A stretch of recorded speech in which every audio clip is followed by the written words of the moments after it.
walk through it. I have always done that ever since, probably even the beginning, not even since then.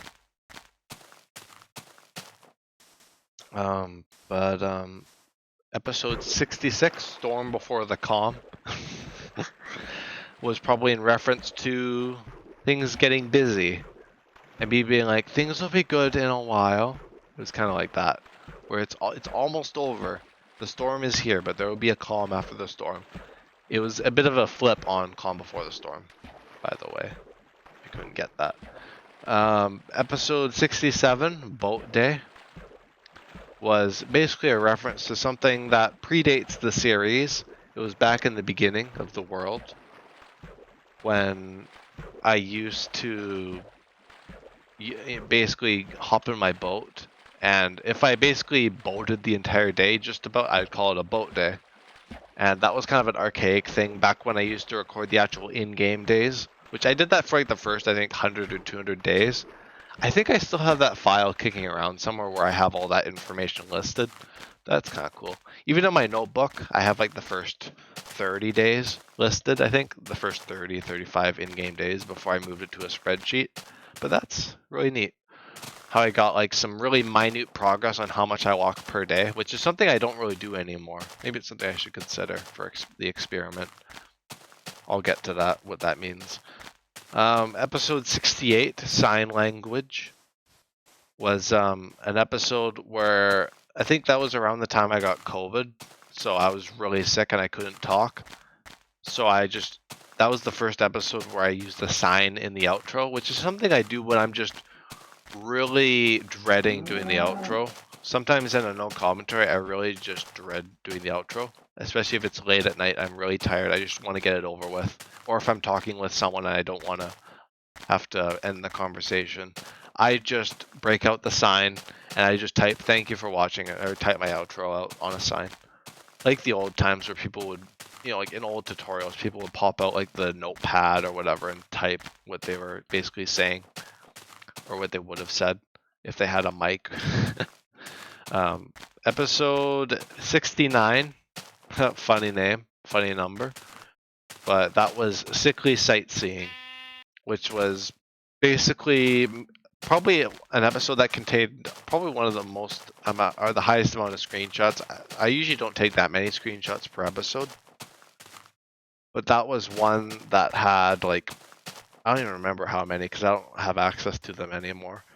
But it was probably like 6 or, around there. Like a lot of screenshots of like land masses. I usually take like 1 through 4.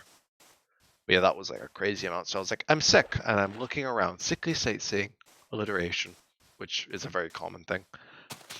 Episode 70 was kind of my first milked death on this series. I kind of milked it a bit. The thumbnail was the death screen.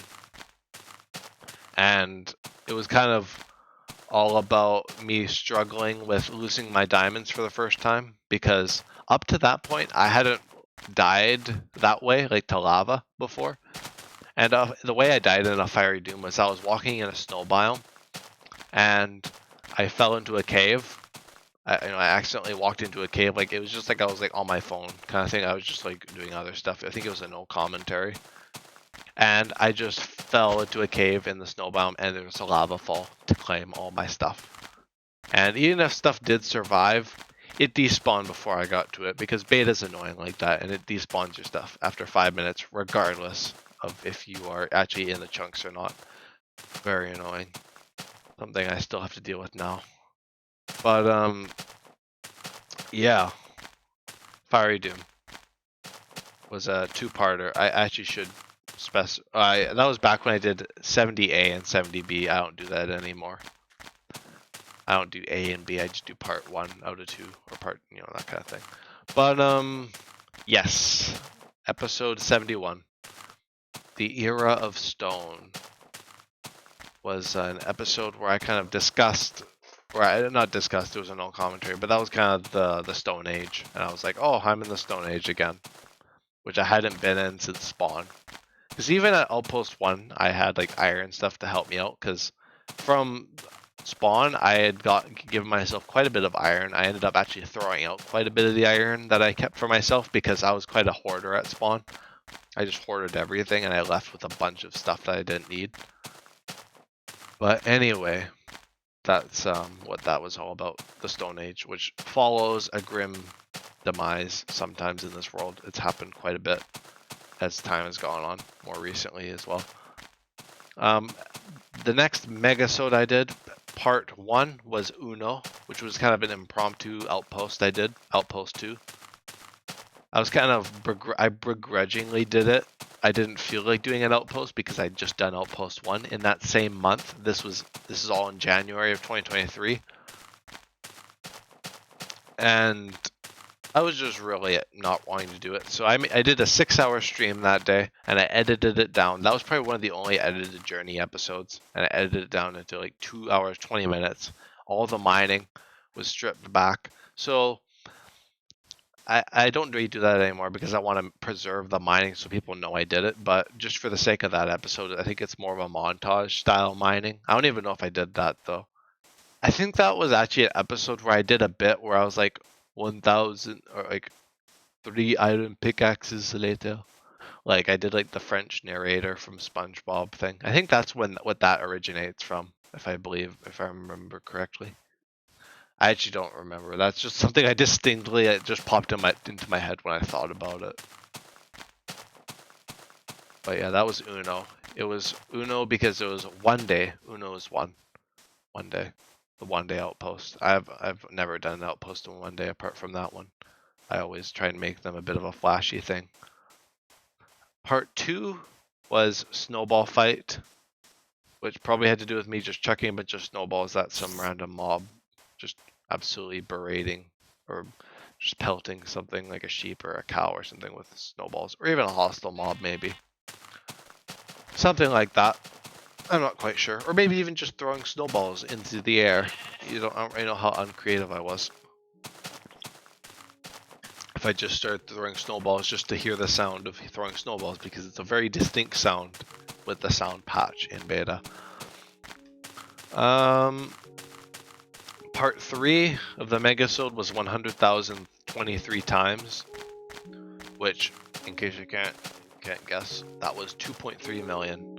I don't know why I named it that. I think when I'm really out of names, I just name it. Especially, it's the best when I'm crossing a milestone. That episode, even like the most minor of a milestone, like 2.3 million, which was like not even that far off of 2.5 million, which actually did get its own name as well, which is interesting. But yeah, part 4 was Cursed Water, which was when I found, I think in the thumbnail you can see it, where it was me looking at a block of water, like a source block that was just floating. I think it was floating. I think it is actually. Yeah, I'm underneath it in the thumbnail. That's great. So that was one where I was underneath a water source block and it was not flowing. It was glitched. That was hilarious. Episode 72. Back to the mainline episodes. Far From Home. A reference to Spider-Man Far From Home. Although, actually, I don't think it was initially. That was just what I think about it now. But then again, I think that was honestly just me being like, I'm far from home. Like, my base at the Farlands. Or Spawn, whatever way you want to think about it. I don't really think of Spawn as my home, though. My home is the Farlands. That actually is an episode called that, which I'll be talking about very soon as well. Episode 73, A Flock of Creepers, is a reference to the band A Flock of Seagulls. It was when I saw a whole band of misfits. Oh my god, is that... Oh, it's the cursed cacti. That was not planned, of course, because this series is very impromptu. There's actually a floating cacti over there. What? Hang on, let me take a screenshot of that. Oh, that is great. Oh, I can't believe it.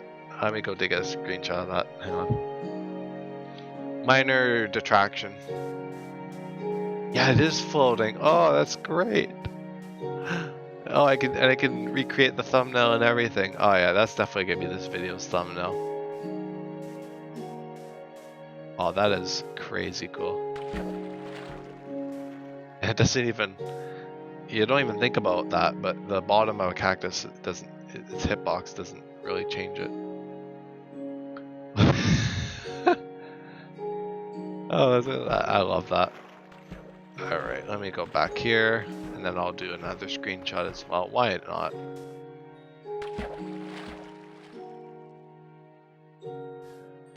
Oh, beautiful. Okay.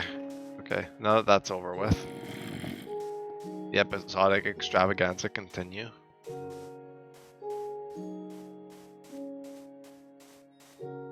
And I'm just writing that down so I remember it at the end of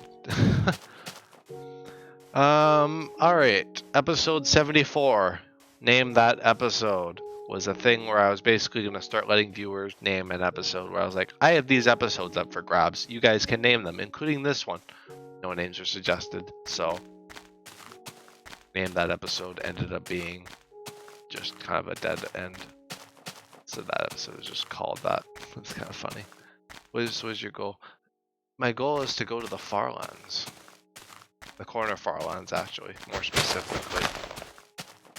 I'm just on a rambling session today about all my episodes that got me up to this point. Talking about what every episode, why I named everything what it is. But yeah, that's where I'm trying to go. That would take a while. Oh yeah, I'm over halfway. I know the battle. I've done half the battle already. You have no idea just how much going to the Farlands is. And I'm just over halfway. I'm not even there yet.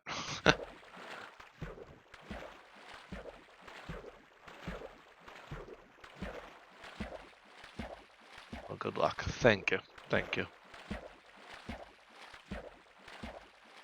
Anywho, guess I'll go back to my episode naming.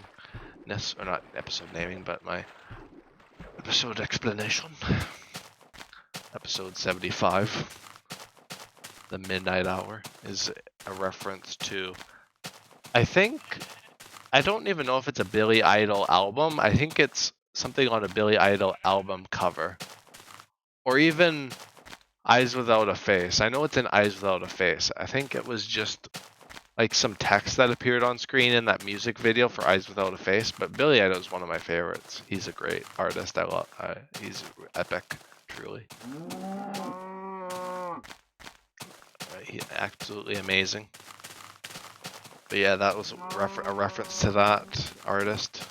That was like a very vague reference. I could have done like Rebel Yell or something like more general, like that people would actually be able to recognize. But that was also, I think, done around midnight as well. So I was like, oh, it's the Midnight Hour. So it was kind of a double entendre. Episode 76, 1,836 days, which is how many days I had done in the journey to the Farlands up until that point. 1,836 days where I had actually played the world. There was no AFKing. This world is all entirely active on my part. And by the way, since the reset with episode 200, well, not reset, but the loss of the world where I had to kind of recuperate a little bit, the journey has gone 1,600 days. So that's like 3,000 days, well over. And probably the time between episode 76 and 200, that's probably quite a while as well. So you can imagine how much I've played in this world, how much you have to actually do to actually get to this point. Pretty crazy, I will admit, but after going this long, I'm just motivated and I'm gonna certainly make it to the finish line. At least I'll try to high hell. Episode 77, My Feet Hurt, The Walk Continues, was an episode that someone else named as well, where they're basically just like making fun of the walk to the Farlands, and they're like, oh yeah, your feet are hurting. The walk continues though. Oh, did I lose my way? Oh, I lost my way. I don't know how long I've been going. Oh, yeah. Okay, I gotta switch direction. Oh, full circle. Just like the episode. But yeah, that sucks a bit. I gotta go all the way back. I got lost somewhere in there. People are probably like, oh my goodness, their compass is pointing towards spawn the whole time. Anyway, episode 78 was called Newfangled Bed Technology, which I added NBT later on because Mojang implemented some NBT data stuff for crafting, and I thought that was kind of funny, incorporating that into an episode. At the time, I didn't think of that, but that was a later on thought. So if you look at the thumbnail and see NBT, like you're like, what's that? But that's just a technical thing that Mojang was doing. Well, it's an actual coding thing, but you know, that's just what I know it for. Newfangled bed technology, though, was basically when someone many episodes ago, like a year ago, like long, almost even 2 years, I'm sure. Well, year and a half ago, someone basically was like, "You're doing your beds wrong," and they said, "Your torch on top of your bed." So I do like the Heidi pole where I do the here. I'll just show you what I mean. I do this, and then I place the bed on top, like, you know, on these two blocks, there'd be a bed. And I used to place the torch on top of this block, like directly on top. And they basically pointed out the fact that because I placed the torch there, I was influenced by Tinfoil Chef, but the fact that I placed the torch on top of the bed post, I couldn't respawn. That was like a result of me doing that. So I basically was like, oh, thank you for pointing that out. That actually was probably the reason why my spawn got screwed up when I died, and I had to go to a backup and all this stuff, you know, whatever. The few times that kind of stuff happened, it sucked, and it still sucks. It actually hasn't happened because I've been good with my beds now. But yeah, that was something that definitely I was like, oh, a bit of an eye opener. For sure. But yeah, I kind of reworked the bed and I put the torch on the edge. And I don't do torches on my beds anymore anyway because I don't want to consume the torches that quickly. I just place the torches in my hidey holes now whenever I do them, which is just digging into a hill, by the way, just to get resources so I don't have to dig resources during the day. But yeah, that was that episode. Episode 79, Running the Reel, is kind of like marching on. It's kind of like we just keep going. We're running the reel. I don't know if that's an actual term of phrase,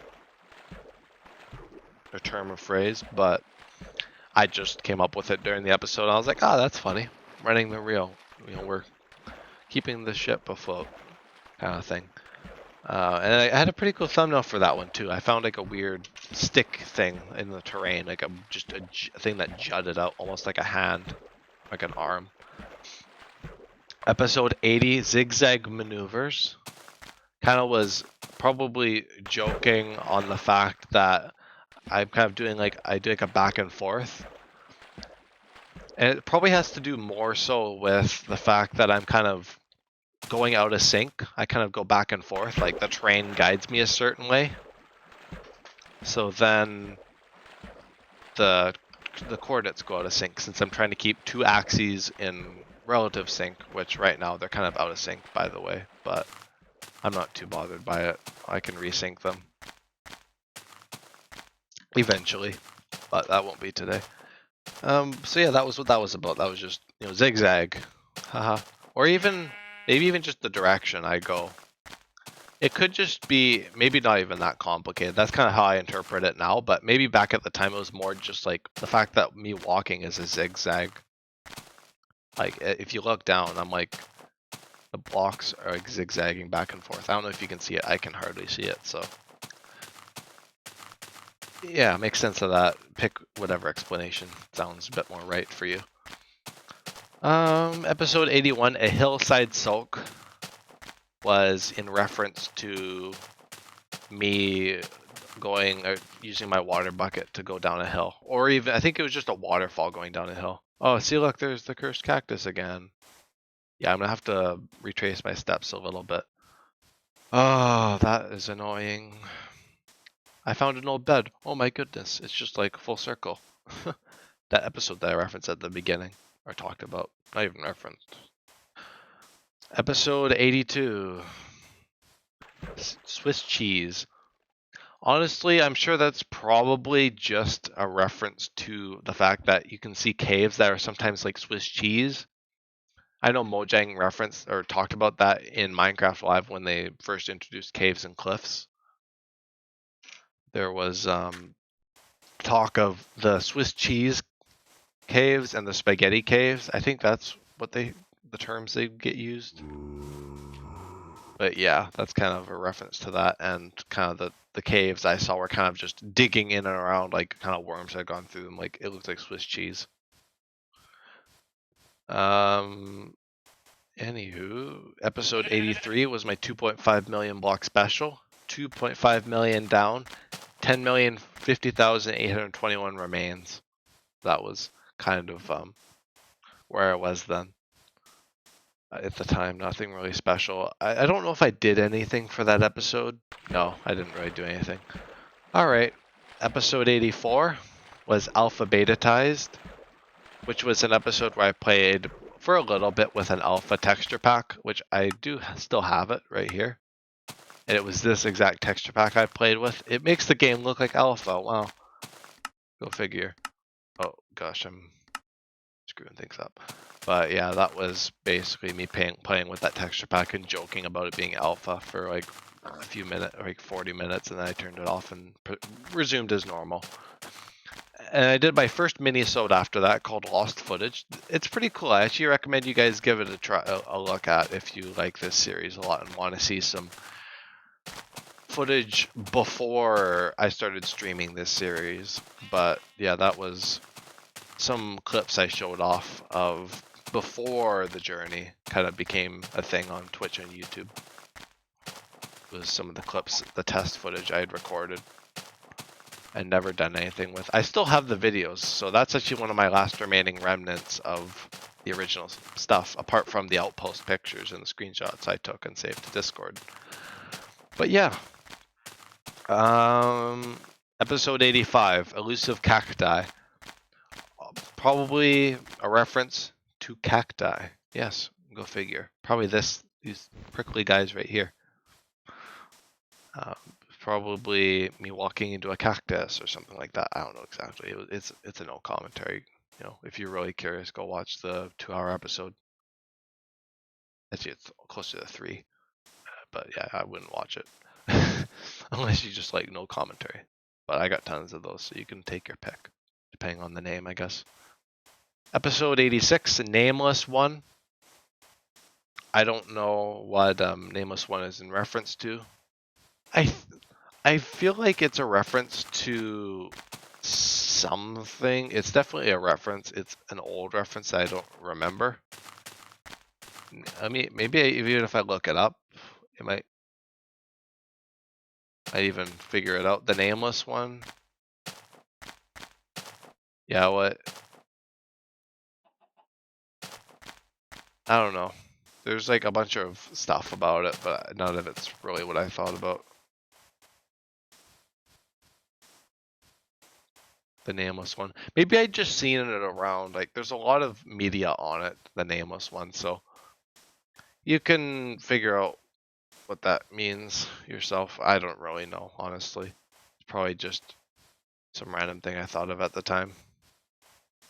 Could have even been in reference to Herobrine. I'm not sure, because Herobrine comes up a lot in this series, even though I guess this was kind of prime time Herobrine, because he kind of first emerged in Alpha Minecraft. So that kind of still kind of works for beta. Episode 87 was Maximum Overdrive. It's a reference to the SpongeBob quote where Plankton goes into maximum overdrive on a Krabby Patty robot. Yeah, that's just a SpongeBob reference. So it was in a YouTube poop that I remember seeing a long time ago. I think the Incredilaws was the one that it's from, if anyone's curious. I don't know if anyone is, but that's what it's from. Where basically Mr. Incredible is driving his speed or supercar, and he did the whole thing of not when I shift into maximum overdrive, and then he presses the button and it's like a race car, like a stunt car crashing off a cliff. And yeah, that was the funny bit from the YouTube poop. But yeah, that was what that was all about. Specifically, generally SpongeBob quote though. Episode 1 or part 1 of the next megasode. I think this was probably the last megasode I ever did, actually. They were kind of short-lived, considering the whole length of the series and all. Considering I haven't even finished the journey yet, and I'm saying that's pretty minute.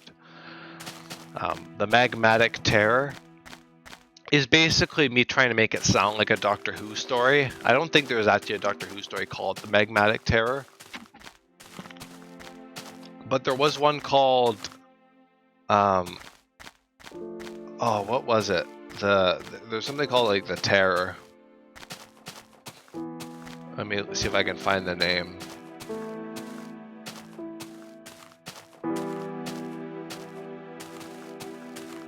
Terror of the Autons. No, not Terror of the Autons.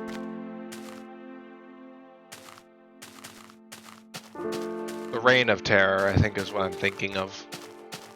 It could be in reference to that. It's like kind of like the Reign of Terror, like the Magmatic Terror.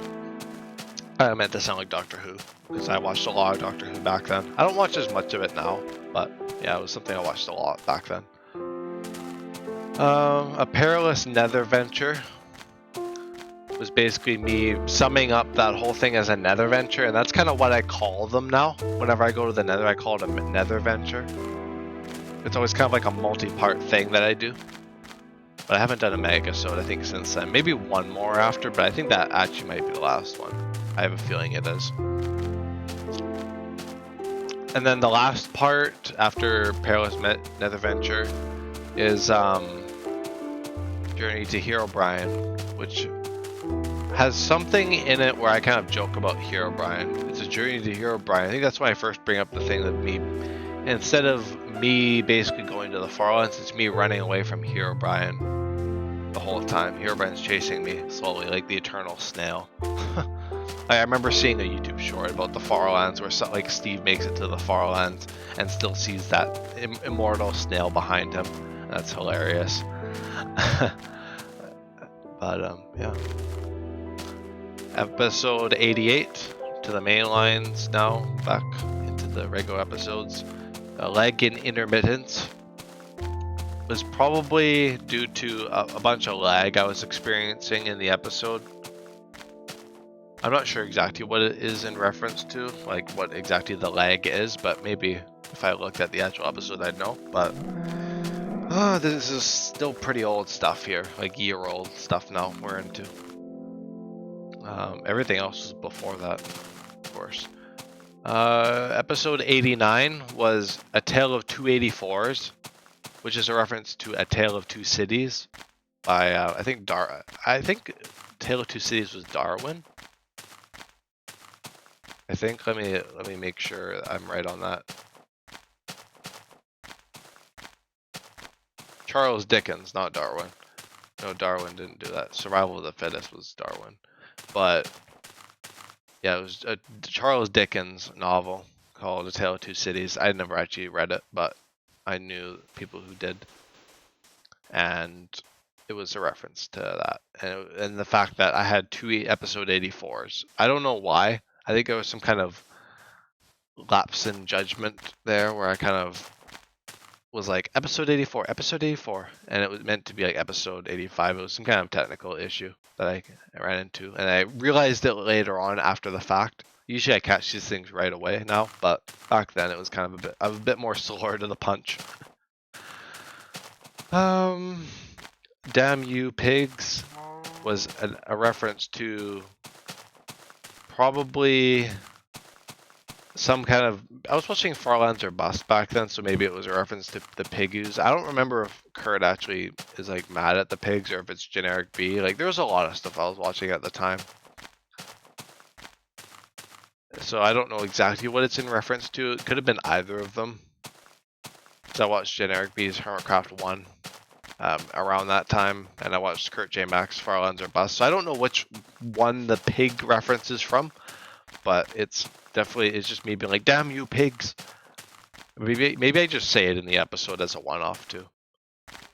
I'm trying to reason through these old episodes. As we get into the newer ones, like I said before, it'll get a bit easier, but that's one that I'm kind of, I don't really know.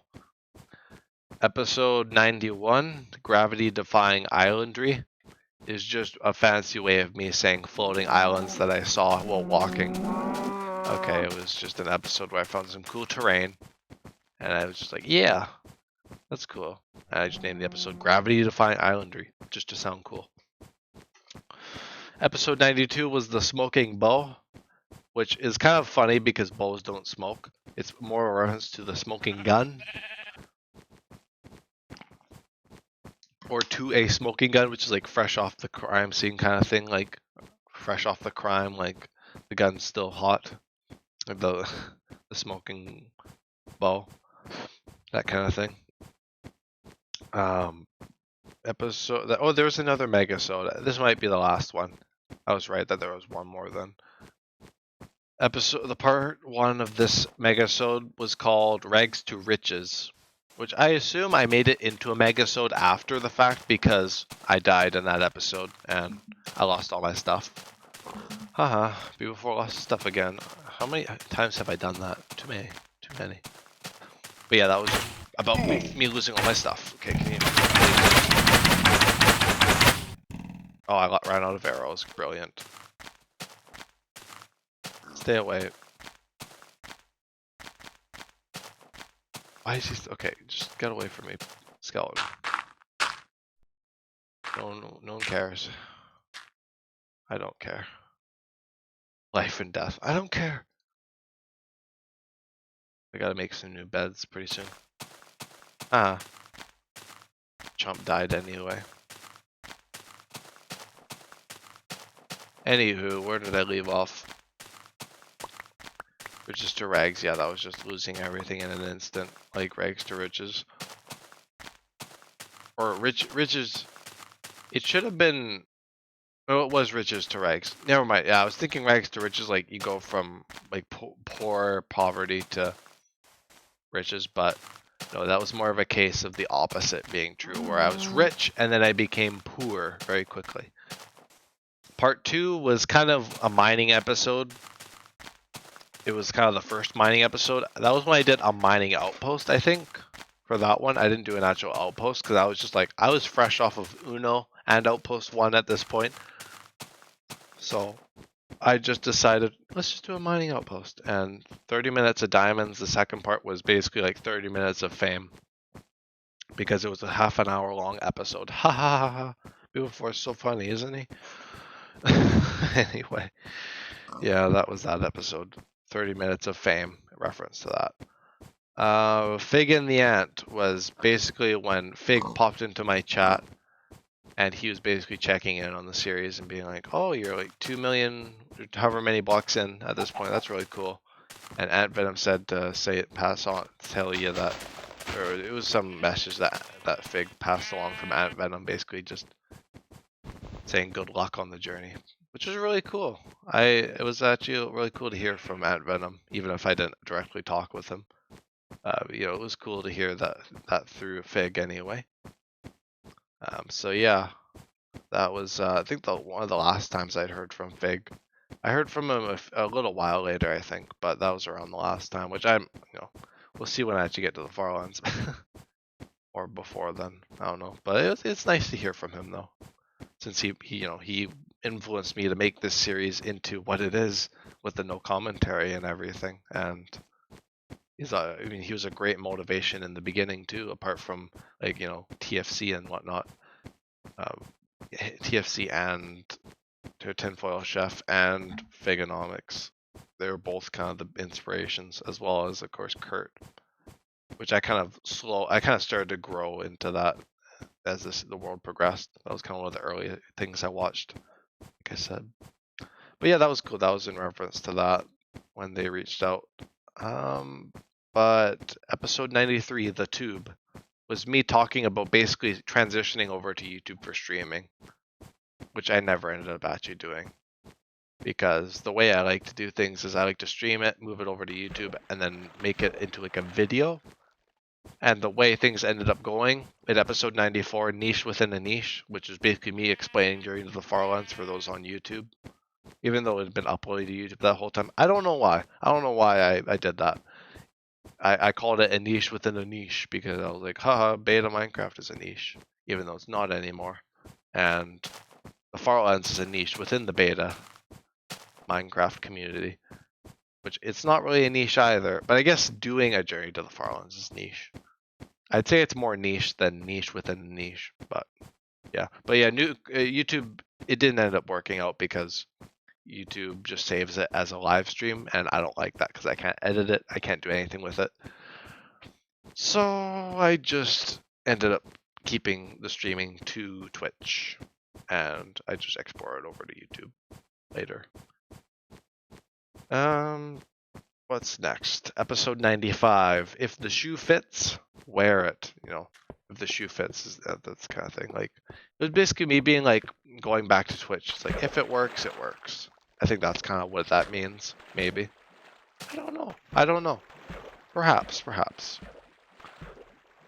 Episode 96. Home is the Farlands. Probably in reference to me, earlier, me mentioning the fact that Spawn isn't home. The Farlands is home. The Farlands is where I'm going to be living for the remainder of this world once I get there, Like, it's going to be a big deal. So yeah, that's kind of what that's all about. Episode 97, Man's Best Friend, was the first episode I got my dog Stuart, or Stewie, in Journey. That was I think my third dog up to that point, because I had old Joseph and Frederiki before that. That was kind of the pre-series stuff where my Discord friends named my dogs. So that's what ended up being. But Stuart was named by Devon. That was quite some time ago now. But yeah, episode 97 was the first episode I got Stuart in. The new groove was me trying to figure out life with a new dog, with a pet dog in Minecraft, which proved to be very challenging. And every time I get a dog, I realize why I don't like having pet dogs in Minecraft, especially going to the Farlands, because the AI for dogs is more A than I, artificial than intelligent. And they tend to stumble into caves and stumble off cliffs and all manner of terrible things if you're not careful, which I tried to be my most careful, but every dog I've had has fallen down the Primrose path, so yeah, it was pretty rough. Stuart was probably the dog I had the longest in this world. The first one I had, I think, around 300k. The second one was soon after that, and then Stuart was right around 3 million. Well, actually, I think just before 3 million, because we haven't got to the 3 million special yet. But yeah, 99, the not so short episode, was where I think at the end of the episode I kind of did a bit of a goof, and I said, "Oh, that was a short episode," or that kind of thing. I accidentally said that, even though it was actually like a almost 3 hour long episode. It was something like that. I'm just paraphrasing here, but I just remember that kind of a bit of a goof and a gaff.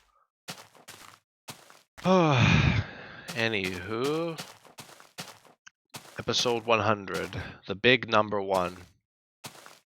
You can probably guess what that was. That was the 100th episode special, where I showed off all my screenshots up to that point. So I could actually, that would be good to actually go back to and look at all the screenshots. Maybe at one point I could do that. That's another idea for another episode in Farlandiversary, maybe this year. But yeah, that was just kind of a retrospective episode, which I do those occasionally. This one, very retrospective. Very retrospective. Usually Farlandiversary is kind of about retrospective, but I usually kind of just do it in most episodes anyway, because what better to look back upon than, the hundreds of episodes you've done before, or all those moments that have happened. 100 episodes in, only 300 more to go. Yeah, I don't know if I'm going to be able to get this all done in one night. I might have to split it into 2 parts because it's getting late. I'll be able to probably do it for another 2 hours, I'd guess. I'm hoping to make it 30k today, but I've hardly made it 10K because of that colossal flip up. Flip up. Oh, goodness. Anyway, episode 101 was itching to run. I think that's kind of a joke because people say I'm itching to run or I'm itching to do this. And I was like, oh, I'm itching to run in during the Farlands, even though sprinting isn't a thing in beta 1.7.3. I don't know if you know, but I haven't sprinted this whole time because it isn't added until beta 1.8. There's a little factoid for you, in case you didn't know why I wasn't just manically sprinting my way to the Farlands. I'd have made it there by now, actually.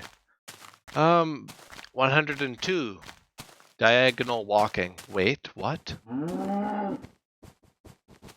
I don't know what that's a reference to. I think maybe it's a reference to an Ant Venom video where he's like, he says something, he's like, what? Kind of like questioning it. It's kind of like that, I guess. It's an Ant Venom reference at the bare bones. I'm not going into it because I don't remember it very well. But yeah, it was from one of Ant Venom's videos. Oh, I gotta rewatch his videos at some point. Maybe I'll do that in Farlandiversary. That'll be fun. Because those are some of my favorites. Even just his non-Farland videos. Episode 103, The Lazy Liking, was, I guess, like, another alliteration, of course. I love my alliteration. But I think that's kind of in reference to the fact that, inherently video games is a lazy man's hobby. Unless you're like into like a competitive game, or then it's like you're not so lazy, I guess. But generally, in my mind, video gaming, at least for me, it's like, well, I'm kind of a lazy person. So yeah, that's kind of what that's all about. The lazy liking. I like doing it. It's lazy, Episode 104, Rain In, Rain Out. For a reference to Wax On, Wax Off, Karate Kid. By the way, that's what that's supposed to be a reference to. It rained in that episode. That's also, there's the 2 points. Nothing really else to say there. Episode 105, Loop de Loop. Another fancy way of saying full circle, or what I did in this episode. I'm really reliving old episodes in this episode. It's like a Freaky Friday situation. That's a good name. I'm gonna write that one down. Hang on. I'm trying to navigate my boat while doing this. There we go. I got 2 names.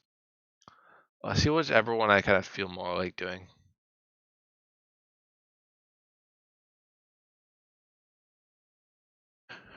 All right. Now, episode 106. Stuart, Daredevil or Dumb? Now, that is a reference to Harry Potter, where there's the news headline. I don't remember the actual name of the newspaper in the movies or the books. It's a book series that got turned into films. I think of it as a movie series because I've only seen the movies.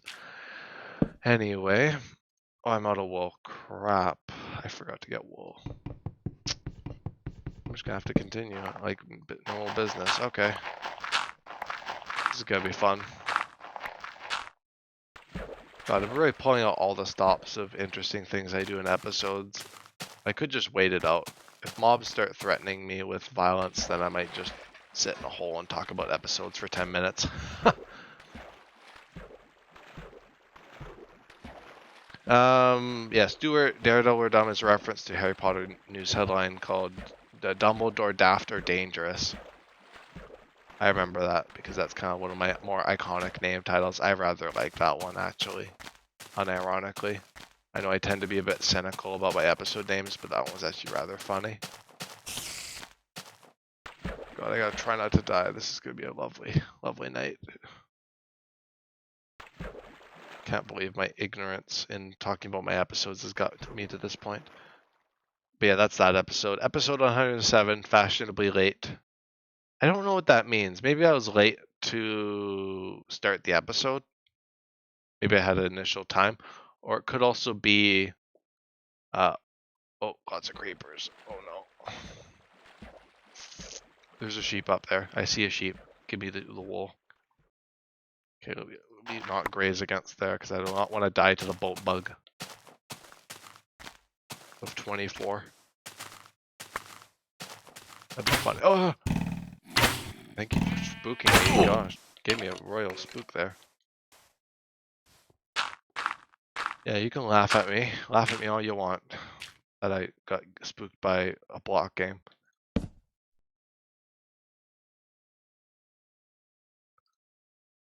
There we go.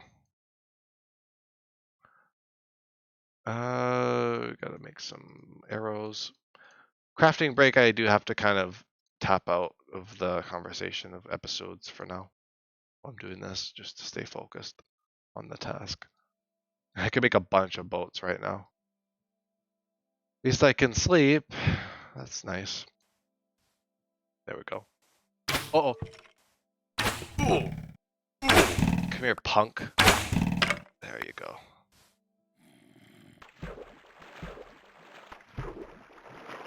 Oh god, now I'm stuck down here. Oh, what have I done?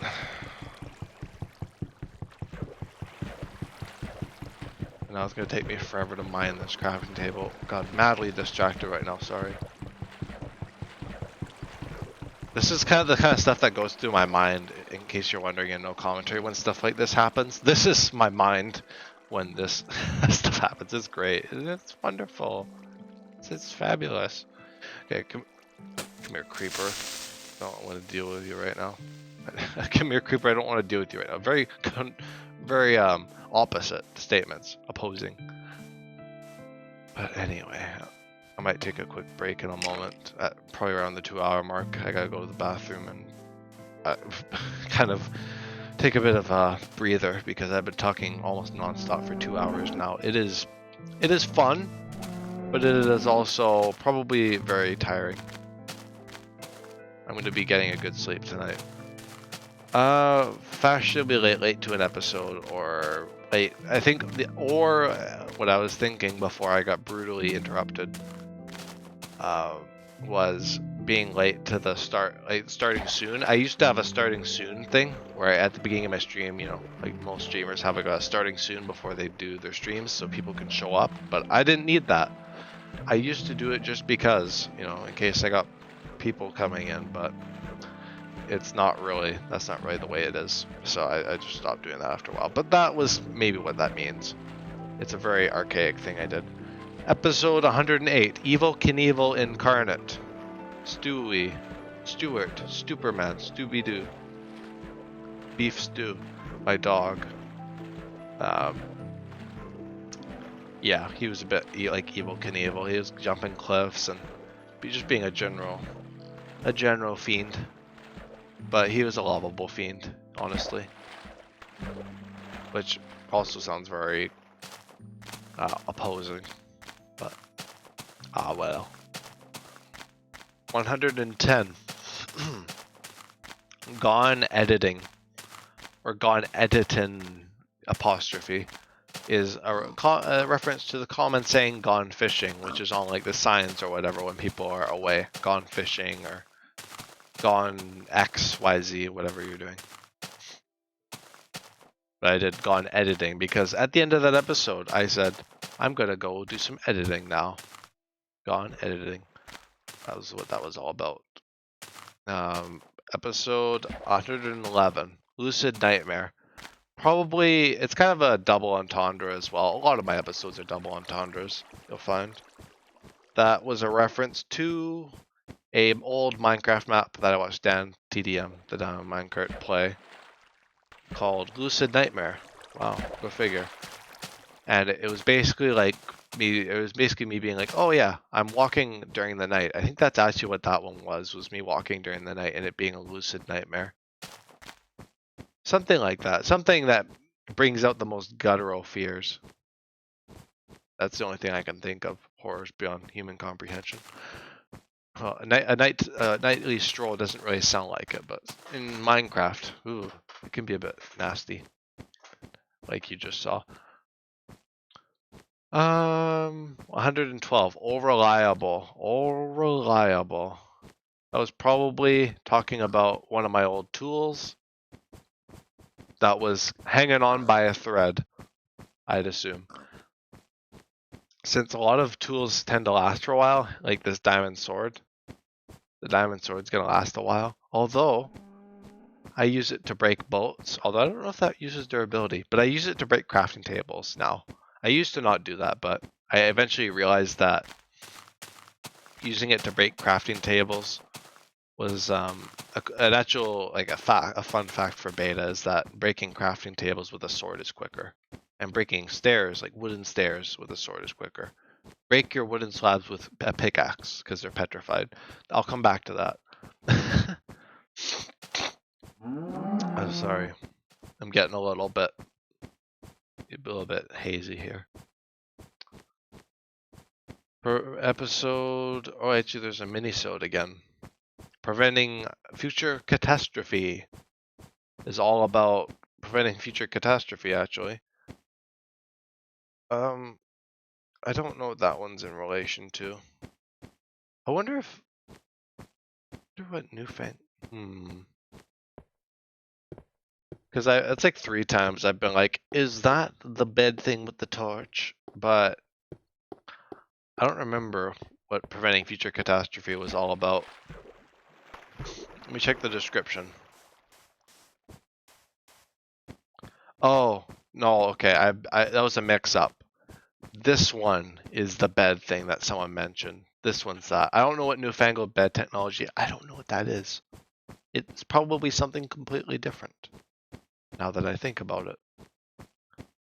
But yeah, the mini-sode, preventing future catastrophe, and the episode newer fangled bed technology, the rehash of newfangled bed technology, relates to the bed issue.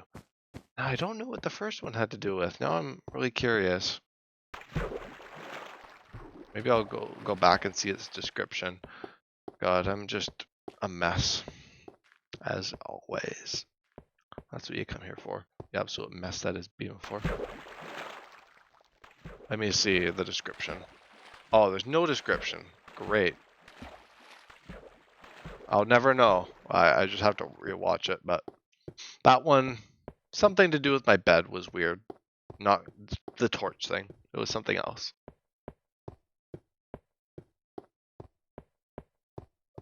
Maybe it had some... Okay, here's my only guess. Maybe it had something to do with me doing hidey holes. I don't know if that was my introduction of hidey holes. That might have been. It might have been. That would make it be a good explanation. Maybe that's what it is. That could be when the hidey hole revolution began, when I really started doing that. Because that was kind of when I started watching TFC a bit more. Tinfoil Chef's Journey to the Farlands, YouTuber who passed away just a few days before I started this world. Actually, I got inspired to do this based on TFC. Something I don't really say all that often. I don't want to beat it to death. No pun intended. But it's something that I kind of remark on every once in a while. But yeah, that was kind of the catalyst for Journey to the Farlands. Of course, it's the same namesake as his series. But yeah, that is what that's all about. The Endless Break, episode 114, probably has to do with a break that took up way too much time. Although honestly, I've taken more breaks more recently that can probably rival that break. I've taken hour-long breaks. I've taken hour-and-a-half-long breaks. It's been pretty bad sometimes. Sometimes I get really busy and I don't realize just how busy I am. Especially in like the marathon episodes when I need to take like a dinner break and all sorts of breaks. Right. Okay, I think I'm gonna take a bit of a break here, just so I can recuperate a bit. I know it's just about the end of the day, but I'm just gonna go on my be right back screen and I will recuperate a little bit and come back when I'm a bit more refreshed.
Alrighty.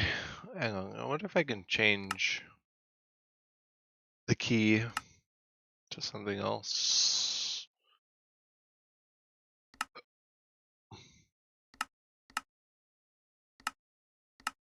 Just because it's getting in the way a bit. Z is the only one that works, eh?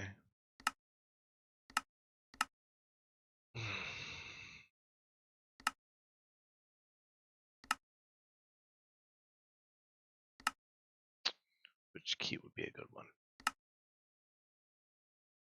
Ah, well. Wait, oh, that's... Yeah, that's okay.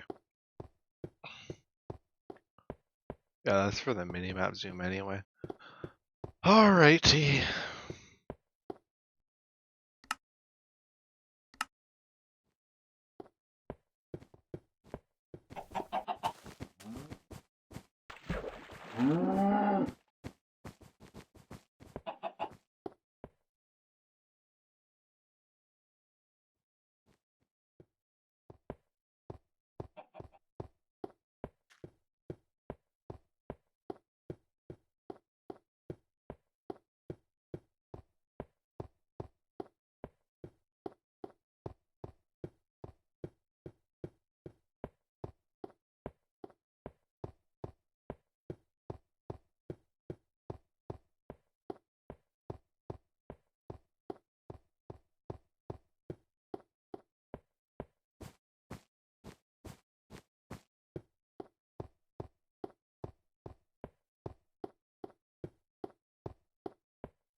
My mic was muted that whole time. Okay, let me go back to where I left off. Yay. Okay, back to square one here. No, square one. I'm kidding. I'm not going back to episode 1. But okay, where did we leave off? New SMP server soon. That was when Java was beginning. I made that episode being like, "Oh, Java is coming out soon." The Java SMP. It's one of the SMPs I played on and hosted. And then after that was Timberly Indentured. I was making a joke about my bed just now being made out of wood. And I was like, haha, it's made out of wood. Timberly Indentured. Yeah, you can kind of get what I mean there. I need to do a hidey hole as well. But yeah, Timberly Indentured. I made it up. It's like, I guess like teeth, like dentures. But yeah, it's kind of like, I guess, wooden teeth, like something like fun like that. Just a very strange name. And then Stuart disappeared in episode 117, and I never really saw what happened. He kind of disappeared behind me, and I don't really know if he died or if he just deleted out of existence, because I looked into that, and on the forums there is some reason for that, or like some kind of bug that goes on in beta that's attributed to, but I could never figure that out. But yeah, the dog disappeared, and I had a funeral the next episode, which is rather somber. I kind of have a bit of a somber episode. I kind of feel a little bit. I have a bit of a speech for each dog that dies, and that was kind of what that was all about.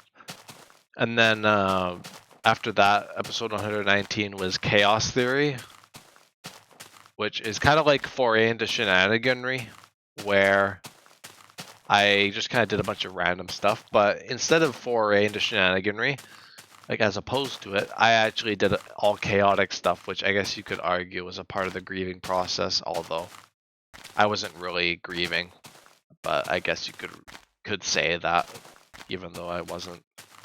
That was just kind of me just feeling bored and just wanting to do some fun stuff, like doing a lava cast and building a build height bed.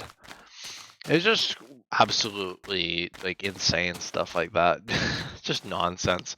Too bad I don't have many of those screenshots anymore. That actually sucks now that I think about it, since the pictures got deleted, but at least I still got the episode where all that happens. But yeah, there's 2 versions of it. 219s. One is the cut and one is the uncut.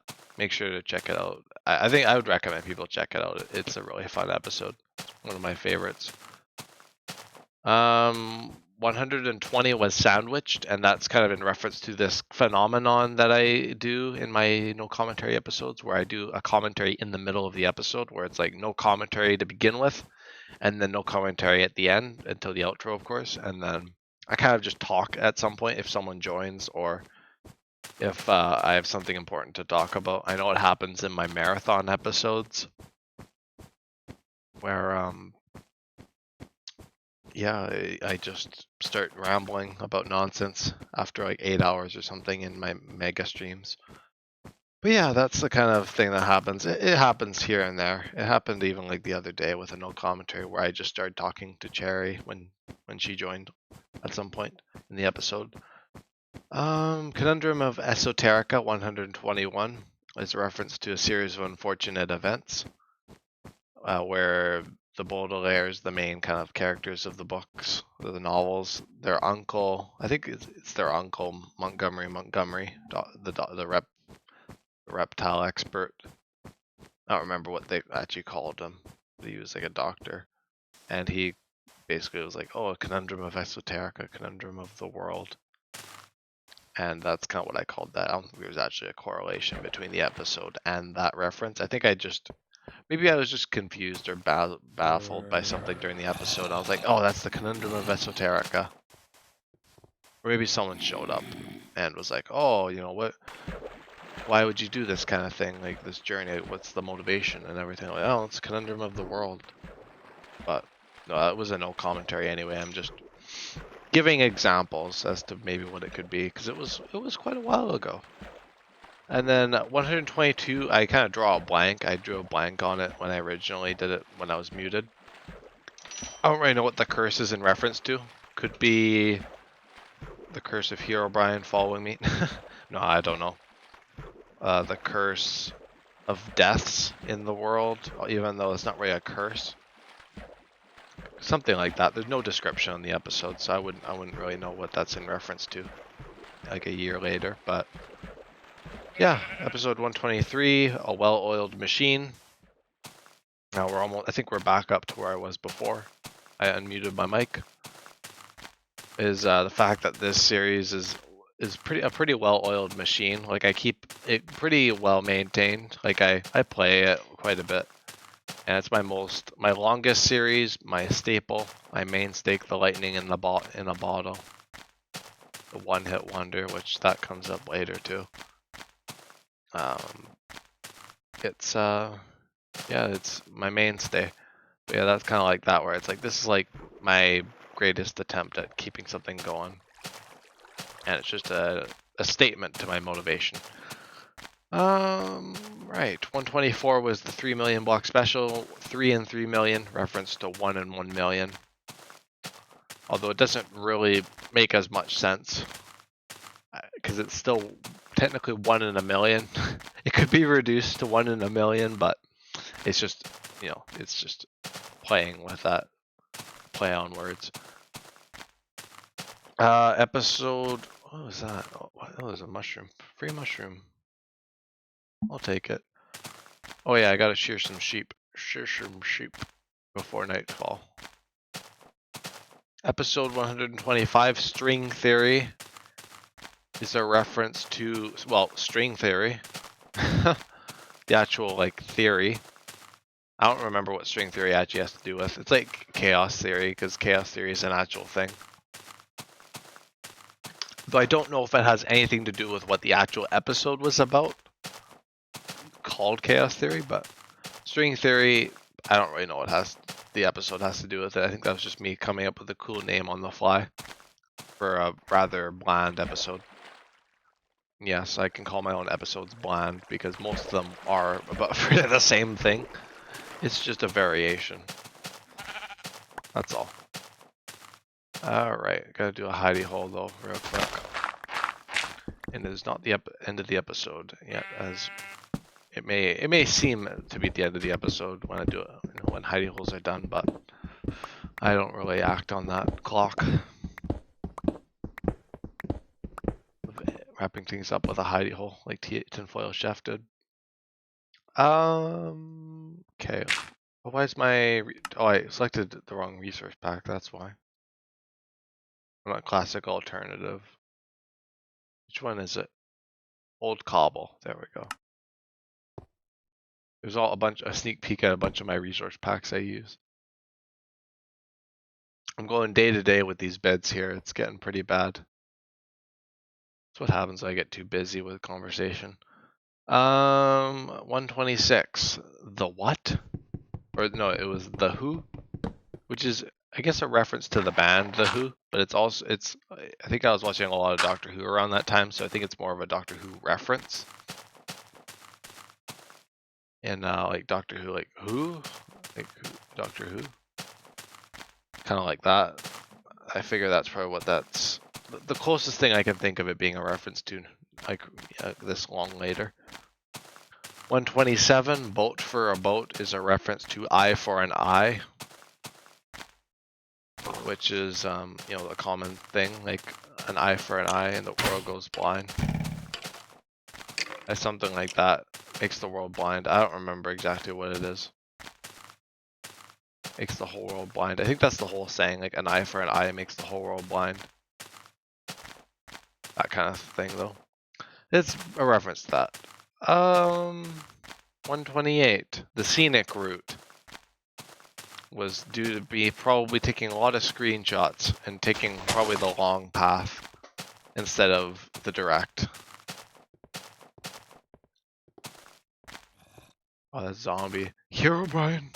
No, it's a zombie. Hate to burst my bubble there, but it wasn't Herobrine. It was a zombie. I heard the noise.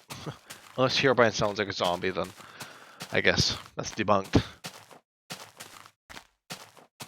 129, the graveyard shift is kind of like in the midnight hour, burning the midnight oil. It's just another riff on that. You know, people often say the graveyard shift is working overnight or like during the night, because you know, people often work at graveyards during the night. Gravekeepers. Although I don't really know if that's like a common thing anymore. I don't really know how graveyards operate. Or cemeteries, as they're commonly known as now. And then 130 was called the Shadowlands, which is a return to my insert word here, lands, like the phony lands. The Shadowlands was another weird thing I experienced. Which, if I go to the top of the world and I go on top of those trees that are shaved off, you actually, like, I start to turn into a shadow. I could maybe show it if I find a tree that I can get on top of. I don't know if that one's good enough there. It might not be high enough. But yeah, there's some weird shadow artifact, light artifacting going on, causing some shadows. But that's what that one's all about. Here Be Dragons is it's in reference to me being like, oh, here be dragons, you know, like here be craziness. That was April 30th. I don't know what that would be referring to. Oh, that was probably when things really started getting busy, because that was around the time I took my first day off of Journey, just because of how busy everything was. It got insanely busy. Probably the busiest I've ever been in my life. Well, I'm sure that'll be quickly disproven with this next few years coming up, but yeah, it's basically just like, here be dragons, here be craziness and mania. Episode 132, A Dash of Uncertainty, is basically me being like, I don't really know if I'm going to be able to keep this series going as it was going for so long. I'm pretty uncertain. There's certainly a dash of uncertainty. And a lot of stuff in my life revolved around uncertainty too that time too. So it's a lot of like personal influence as well. 133, Riding the Waves, which had to do with personal stuff at the time too.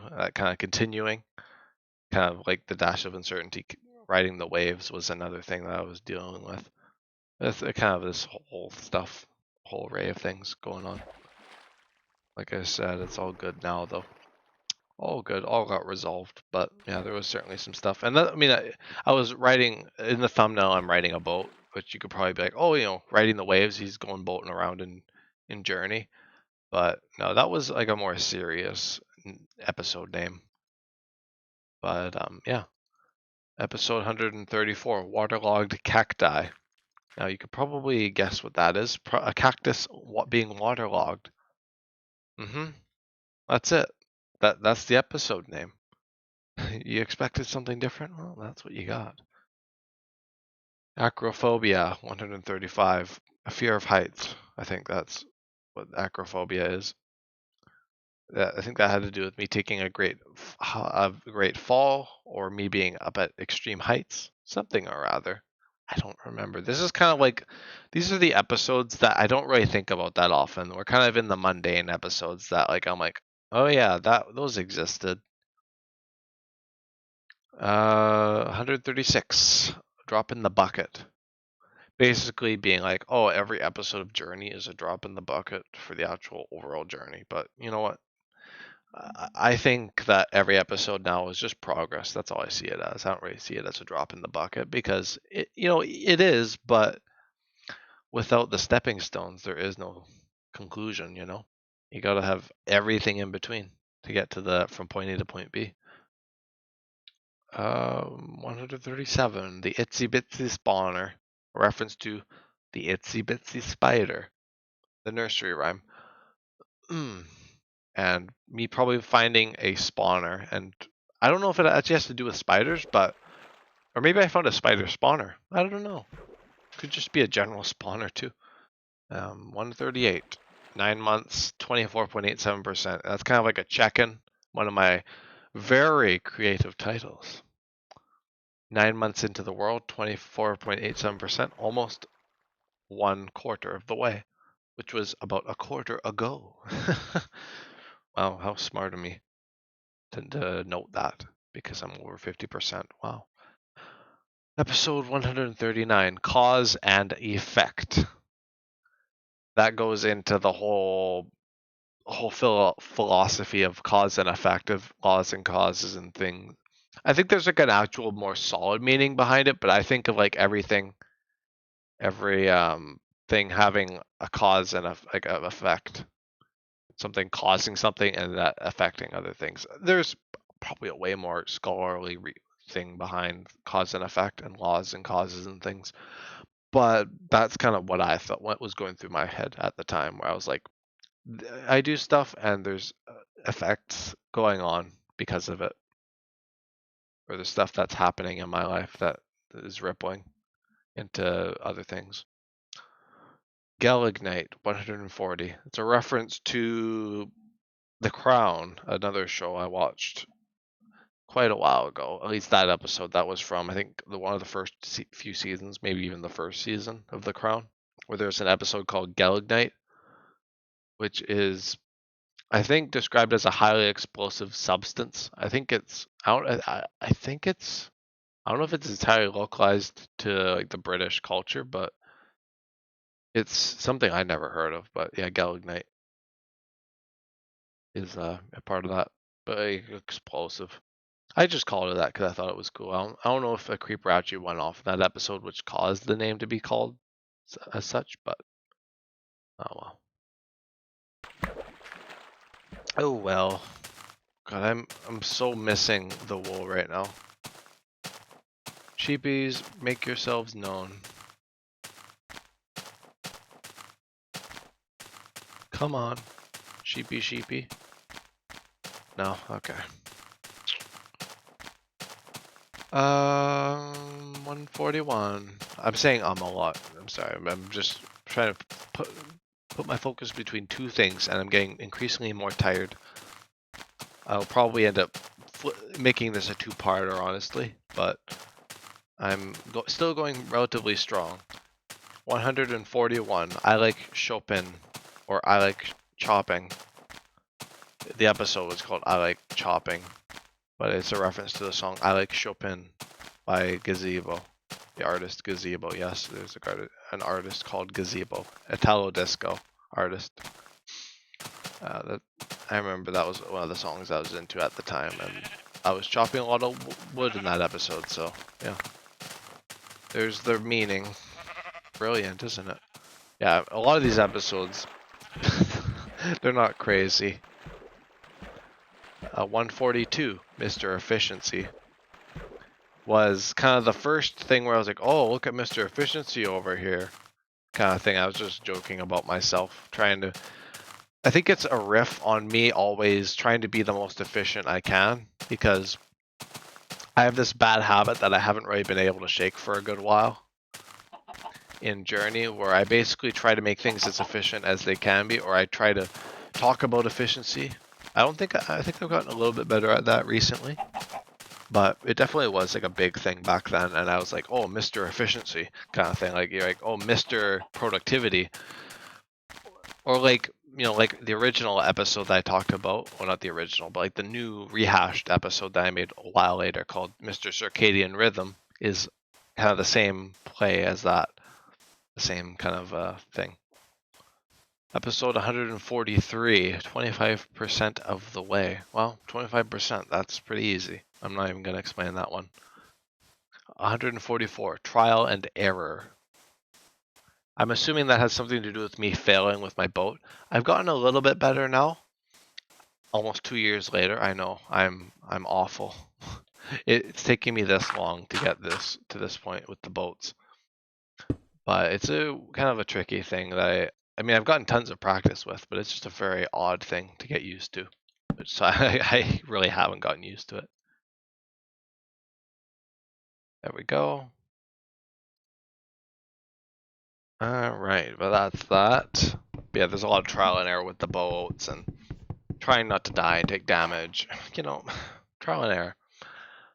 145 Mob Central. That was likely due to an increased presence of mobs. Yes, go figure. I saw a bunch of mobs. Look at Mob Central over there. Or even a mob spawner or in a cave or something. Just getting creative here. Okay, I can't explain the exact meaning when it's all happened like a year later. This is the issue with going over my episodes, is that when I kind of am going over them after the fact, I kind of have to, if I don't remember immediately, I kind of have to just connect the dots, which is generally easy with most, but I just thought of what the curse might be talking about, the Curse of the Black Pearl, because I watched Pirates of the Caribbean probably around that point. That might be what that is. So there you go. That was like the one loose end, so I think I tied that one up pretty nicely. I don't know if that's actually what it is, but I'm going with it. 146, the big if.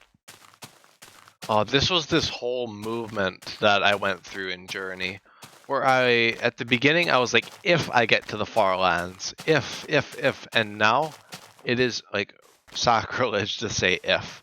It is when. It is a when, really. It has been a when since really I made it to that sustainability point in Journey where it just became the ball just kept rolling and rolling and it had that momentum. It's slowing down a little bit here and there, but it's been generally moving regardless. It hasn't gotten as bad as I kind of anticipated it getting.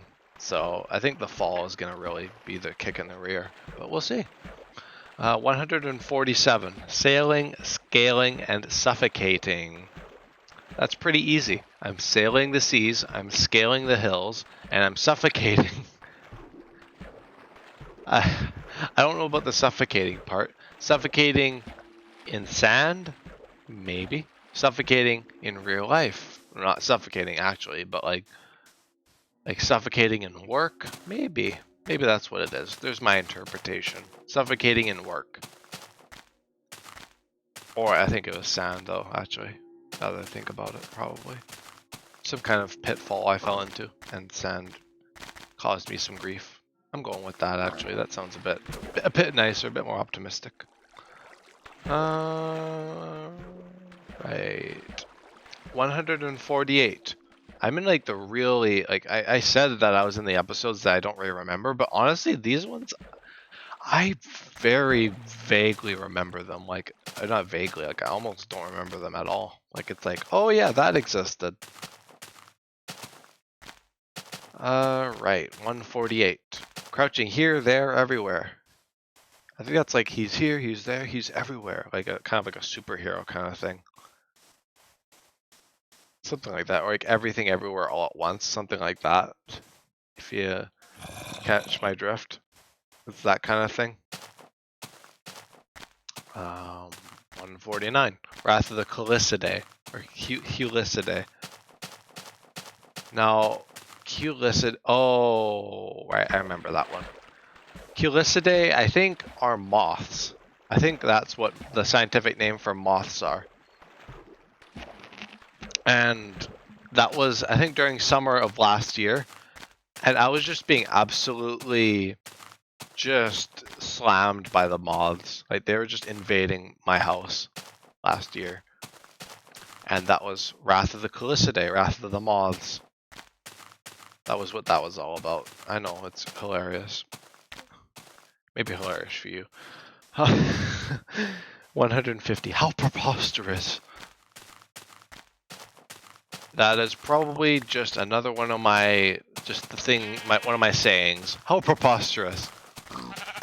Maybe, well, that was the pre-cherry days. I was like, how preposterous is that? Like, you know, something just crazy happens. I'm just like, how preposterous. I don't really know. That one I'm kind of drawing a blank on, I'll be honest. That there's your, as close of an explanation as you're gonna get for that one.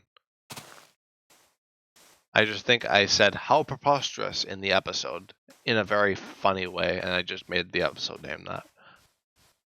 151. The back burner. That was all about the fact that I was putting Journey on the back burner. Journey was becoming the side thing, which now it is the main thing again. But it was the side thing for a while, and I've kind of battled back and forth with Journey and other things. 152. Longest 100,000 and graduated. That was when I graduated high school.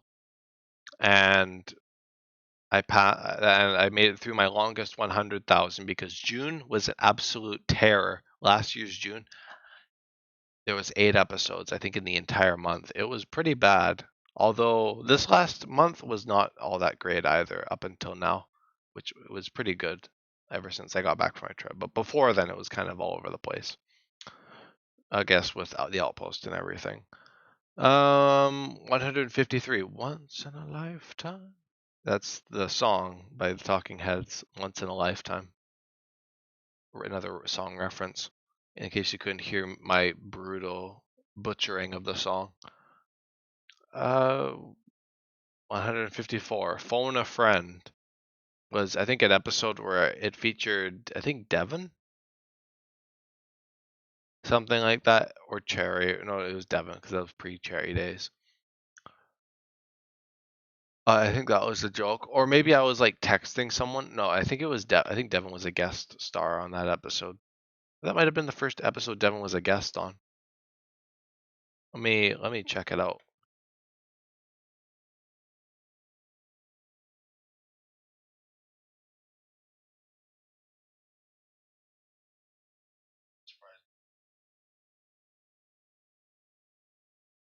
Start migrating away.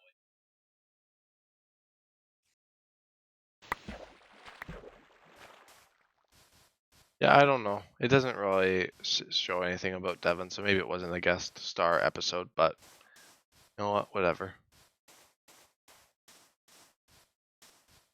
Whatever. Yeah, it was something to do with Phone a Friend, like the hotline or whatever, the lifeline, not hotline. Jeez, the lifeline in game shows. Phone a friend, you know, that kind of thing.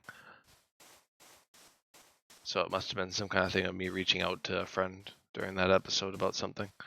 155. Run, Forrest, run. Forrest Gump reference. Yeah, I know, hilarious. It's great. And well, I can't really run in this world, so it's kind of a veiled criticism or a mockery of this world. No, I'm joking. It's not.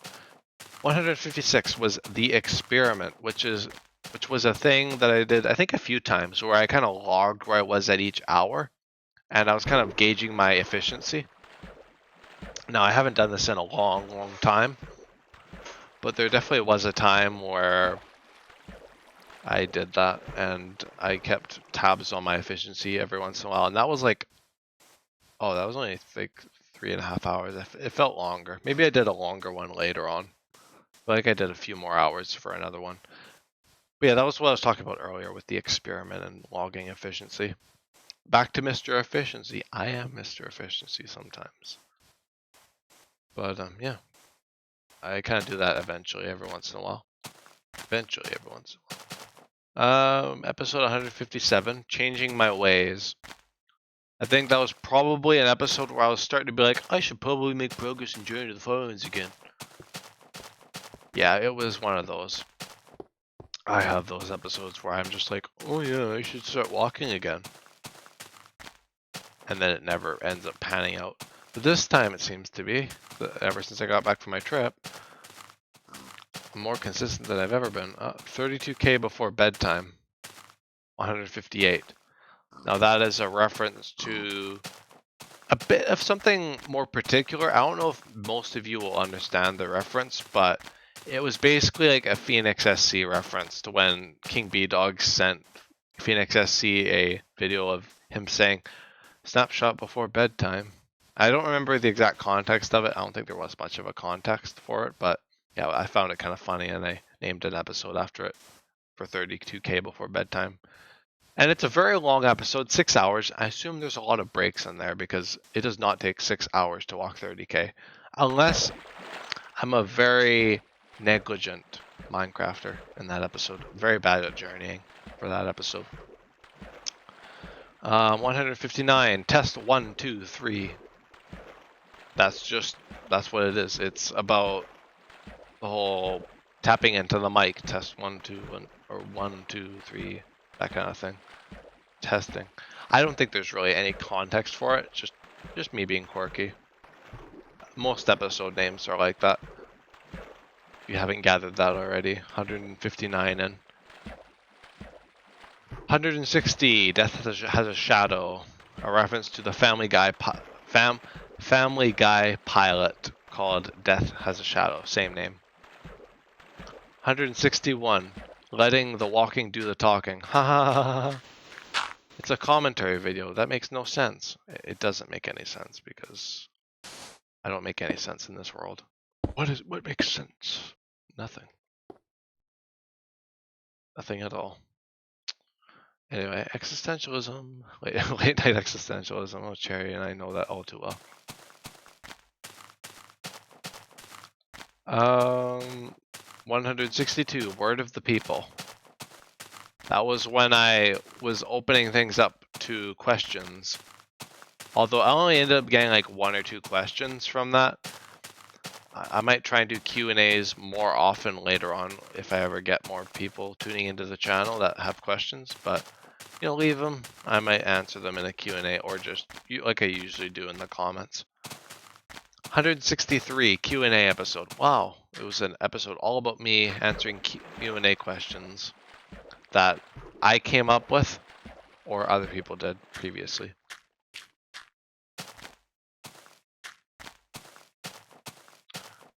$164 Cornerstone's Quest. Now this one's a little bit more complicated. There was a friend of mine, actually probably one of my bestest friends apart from Devin. A very good friend of mine who got influenced by me to do a journey to the Farlands, and their name was Cornerstone. I'm not going to say their actual name, but they started a journey to the Farlands, and they only made it like 1 or 2 streams and then kind of dipped out and decided not to do it.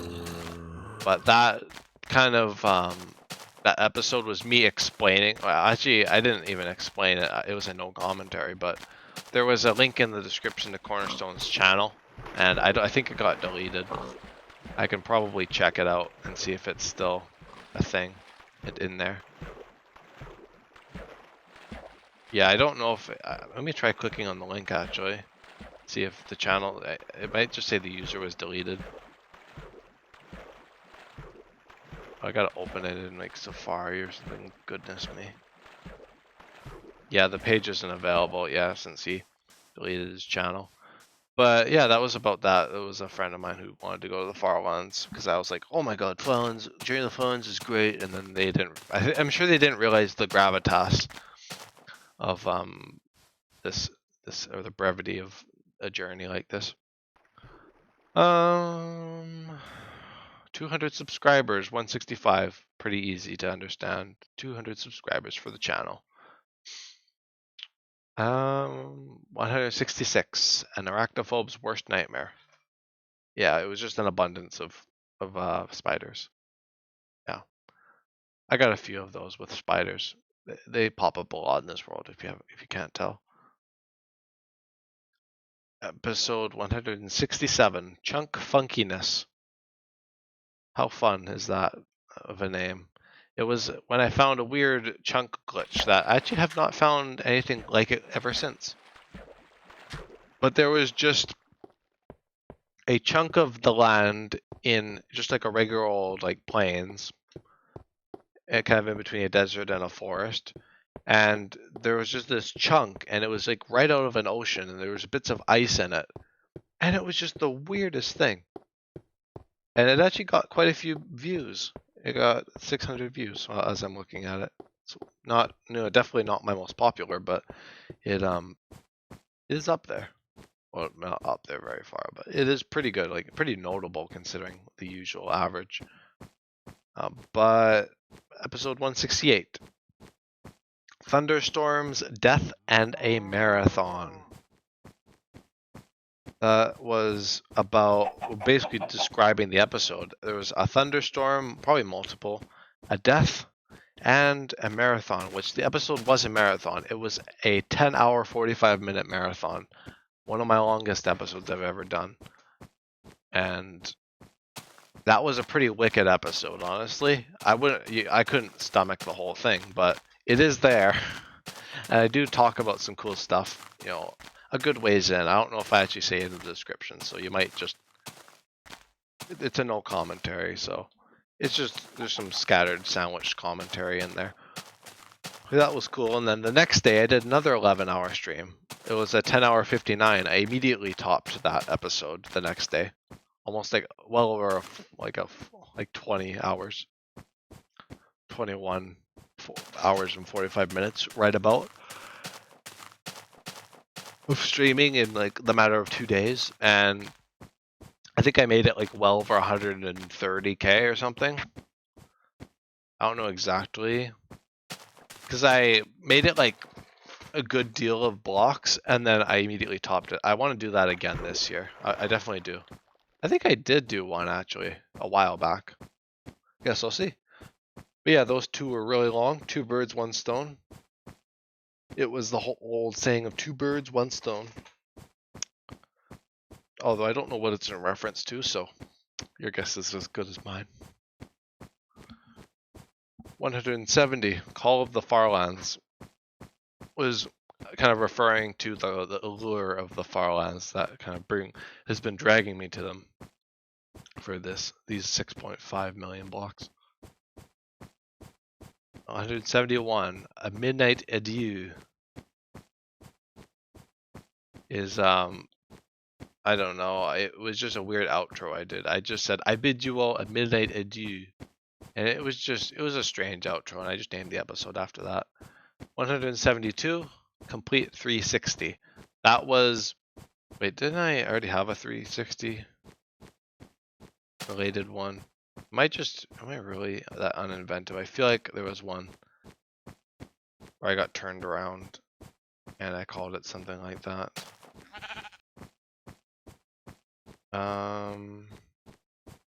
Hang on here. Give me a moment. I'm very curious about this now. I feel like I just mentioned an episode. Oh, it was Loop-de-Loop. Okay. Full circle, Loop-de-Loop. It's all the same thing. I just rework things. But, where is it? I gotta scroll back down. Complete 360 was yet another way to say I got spun around. And I think I opened up the Optifine graphics shredder bug because the thumbnail has like the weird glitchiness in it, so I'm assuming that's probably what that was a result of.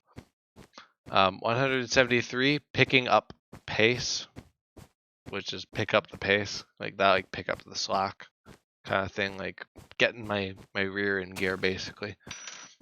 174, Life of an Adventurer, was I don't think really anything's different in it, because that's the life of the adventure, like the life of me.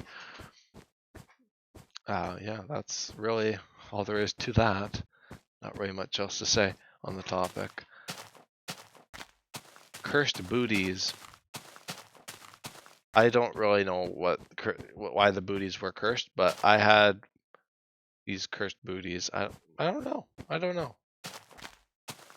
It is a commentary, so there probably is a reason for me saying cursed booties in the episode, but something to do with my boots being cursed.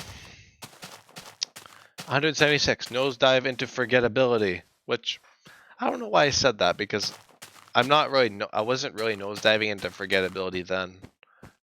Kind of more doing it now. No, I'm just kidding. I don't really care. But it's just as someone who wouldn't care would say. No, I'm kidding. I actually really don't care. But nosedive into forgettability was basically me talking about things and being like, oh, you know, things have changed a little bit or something. That's, I guess, what I can divulge from it. Some of my Minecrafty ramblings. Oh, maybe it was more relating to the SMPs. That could be it. It could be more the SMPs, because Journey was like peak back then. Surprisingly. Surprisingly, yeah. 177. Moving the needle.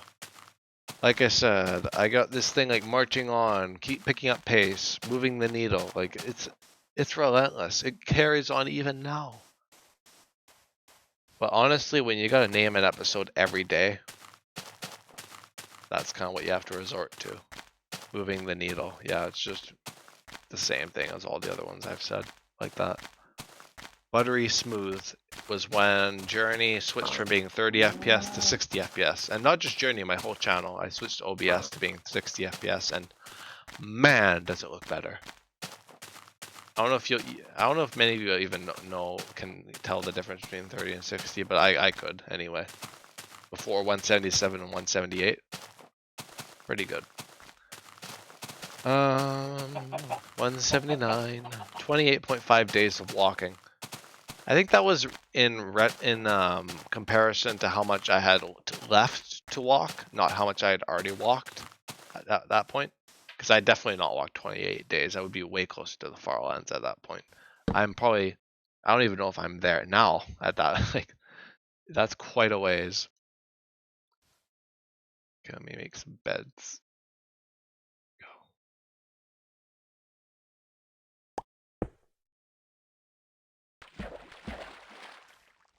I just want to not die.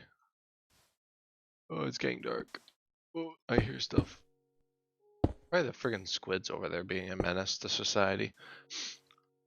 Tinfoil Chef hates chickens, like the chicken spies, like Pulsar's Junior chicken spies. But honestly, I think the squids are spies. They're here to disrupt my progress. Honestly. Like, no respect from these aquatic creatures. 28.5 days of walking. Yeah, that was like how much I had left to go. Episode 180. Oh, 28.5 days of walking is also one of my most popular videos at all. I think it's my third most popular video. Maybe. Let me check my channel. It's up there. It's my current video I have for like some new subscribers. Although I might make this. I would make this one, but this one's a really long episode. I doubt many people will be very interested in watching hours of me just talk about my previous episodes. But honestly, if you want the comprehensive Journey to the Farlands recap for like everything up until now, this is where to go. It's a very like snappy. It's about as snappy as I can get for recapping 300 episodes. I'm sorry. That's really all I could do. But the next episode, cats and dogs living together, mass hysteria. It's a reference to Ghostbusters. That's what Bankman said in the movie. Cats and dogs living together, mass hysteria.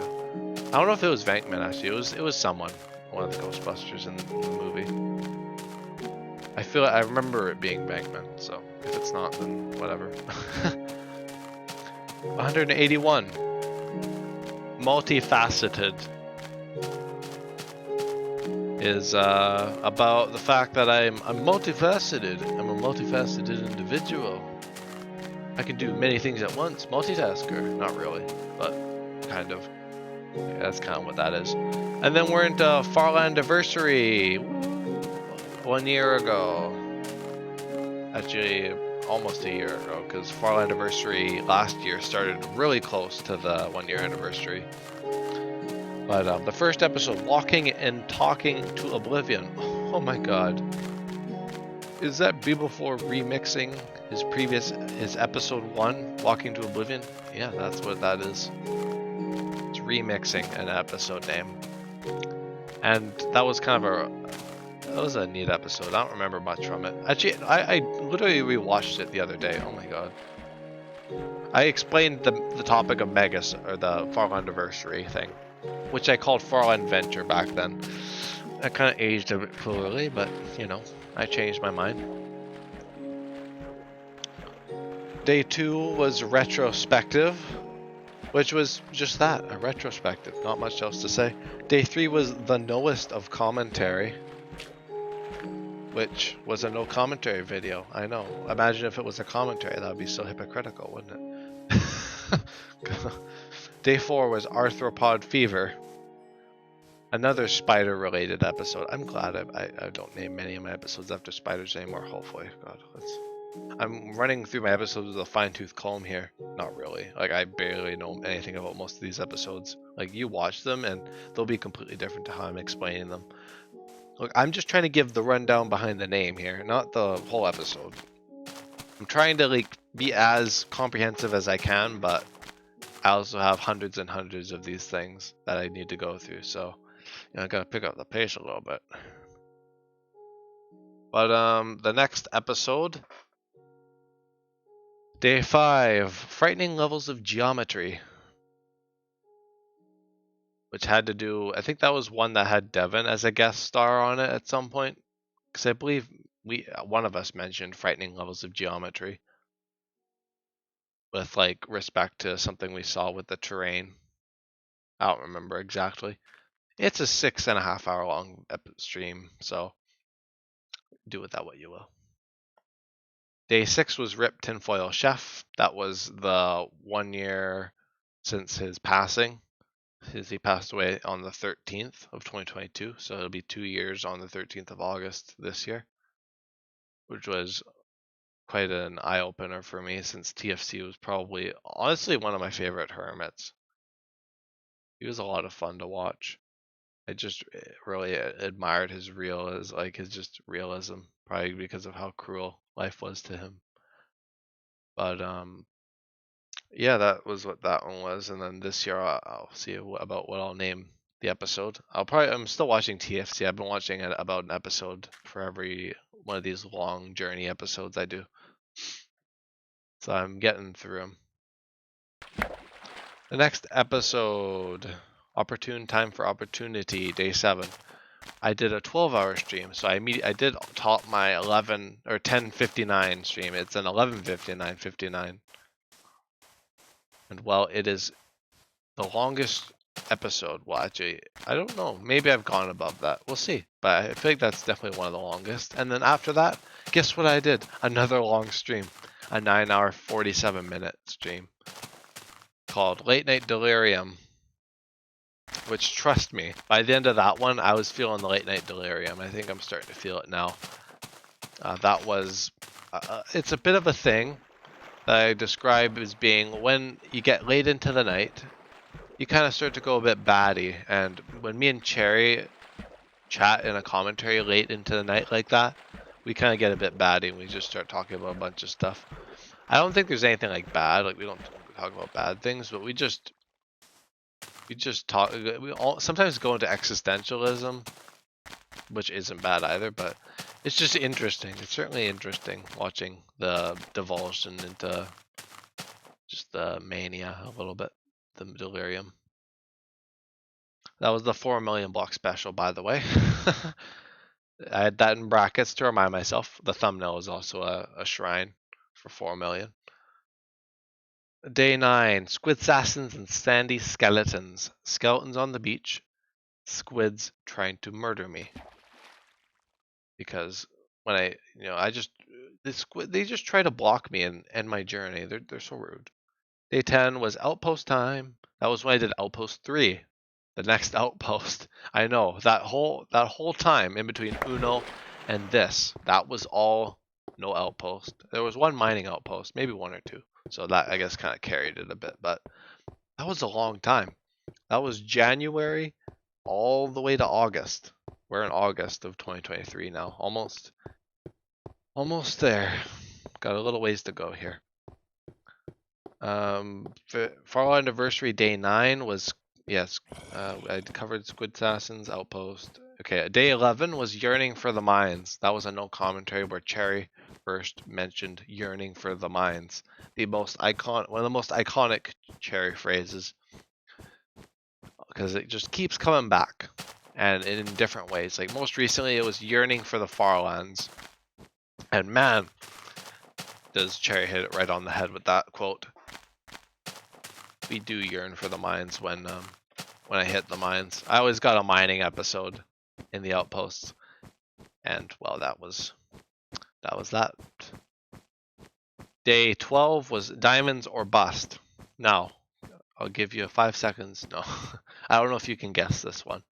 If you know your Farlands, you might know it from what I've said before, literally in the same episode, but it's play on words of Kurt J. Max, Farlands or bust. His Walking to the Farlands series that has been going on for 13 years now. That is epic. That is crazy cool, by the way.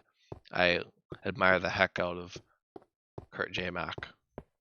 That's why I got Farlandiversary. That's why. It's not. I'm not trying to copy him. I think it's really cool doing like a whole celebration for you starting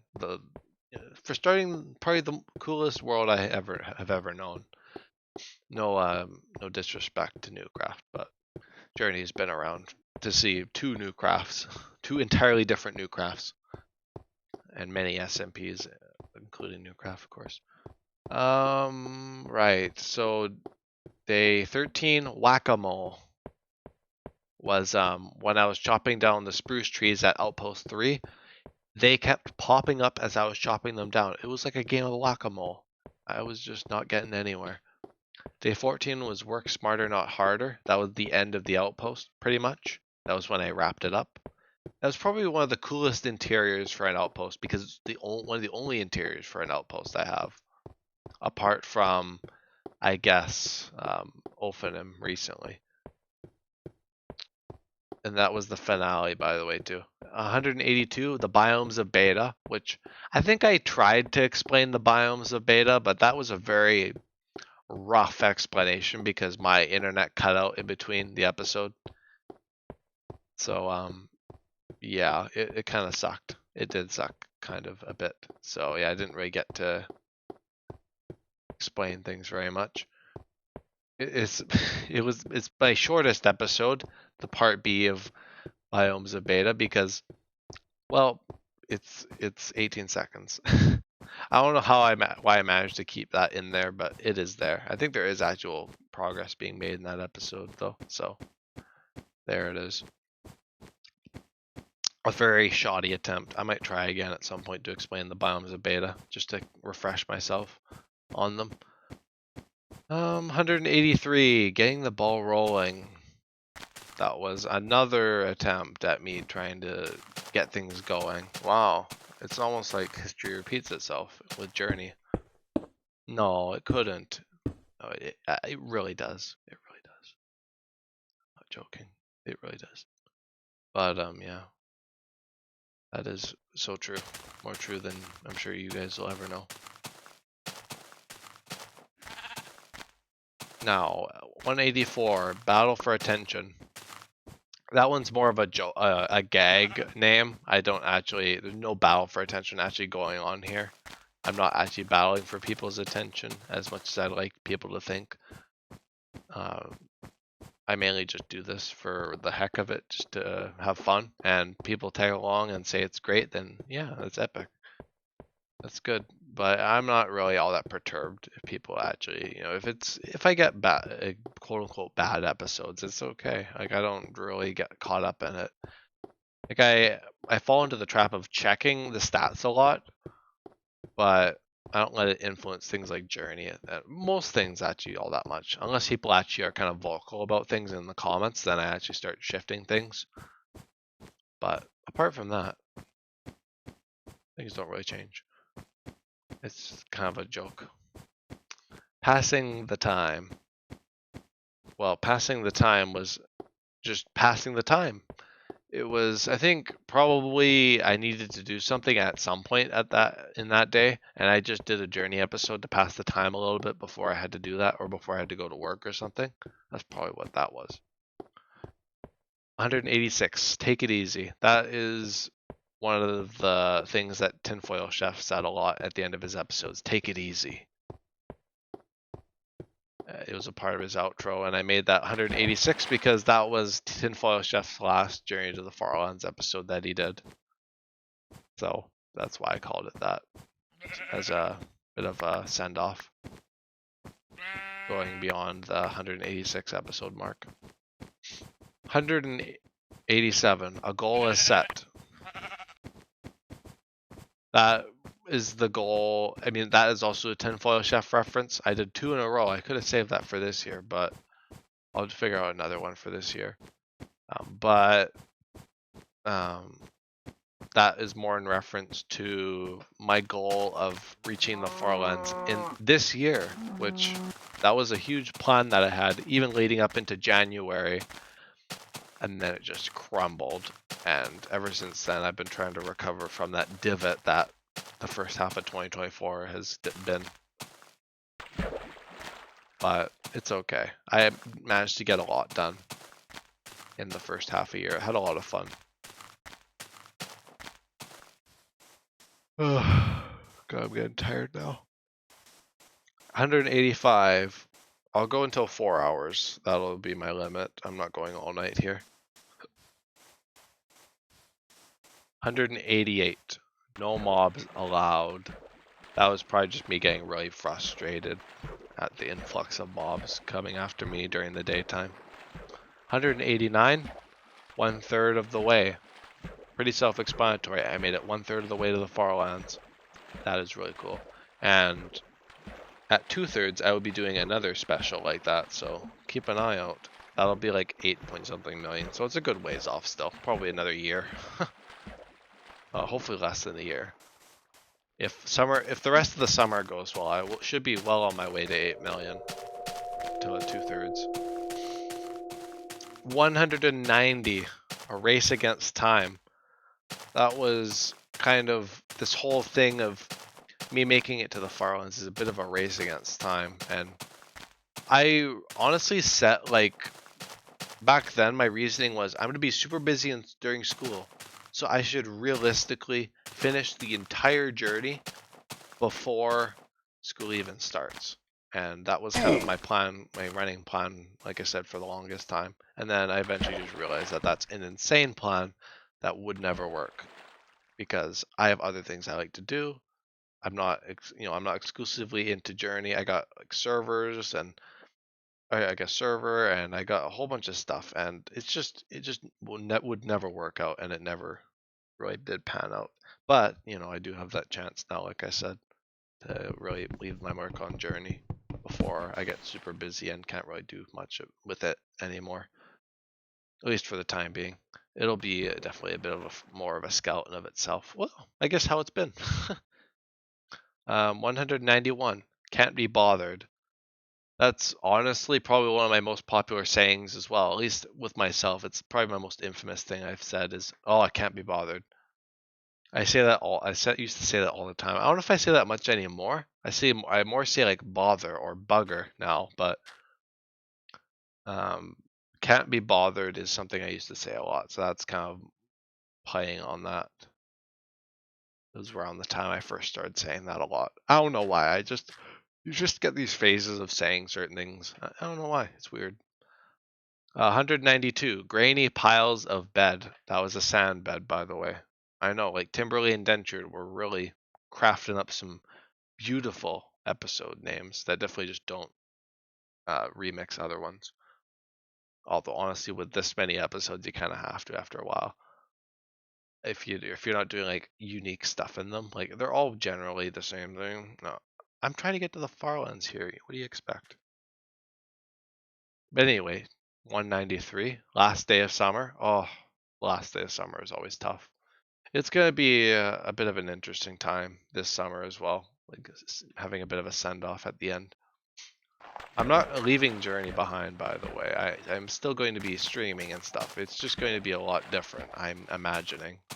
With school, full on coming in full force.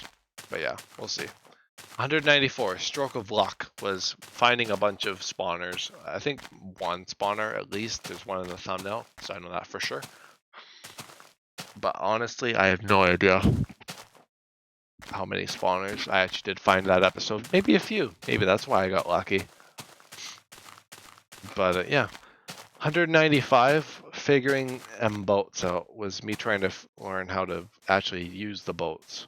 Like do that jumping technique that I do in the boats sometimes. But honestly, it's been a bit of a lost cause sometimes. Like sometimes it works really well. And yeah, it seems to be working pretty well now, but I get the odd time where the boat kicks me out. Goes too fast. But yeah. 196, tip of the tongue.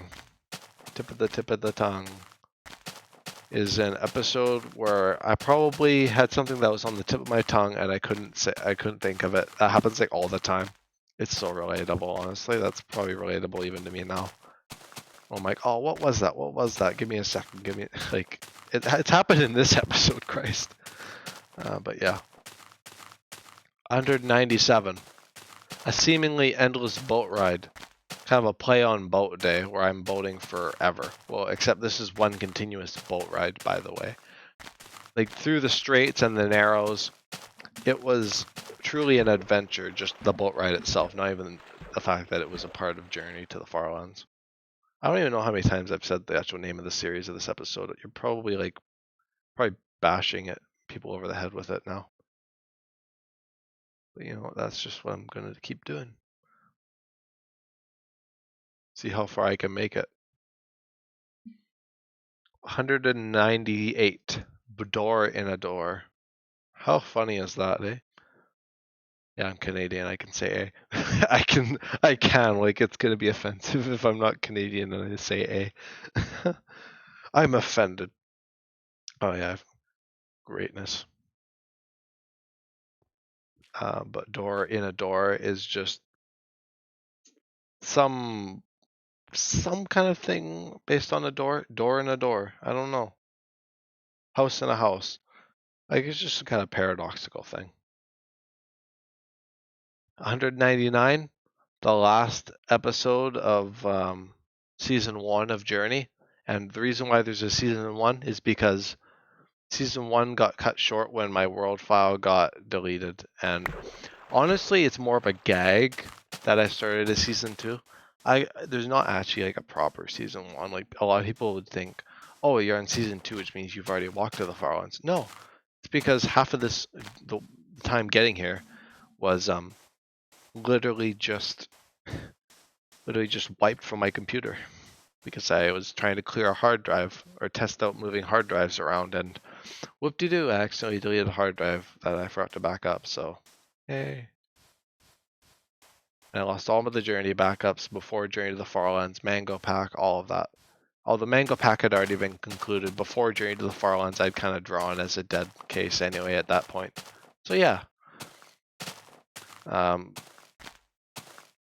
What next? So 300 subs and a tree abomination, that's right.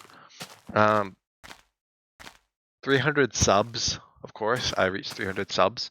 And a tree abomination was me finding a naturally generated floating tree, which I was just appalled by. I would never leave a floating tree.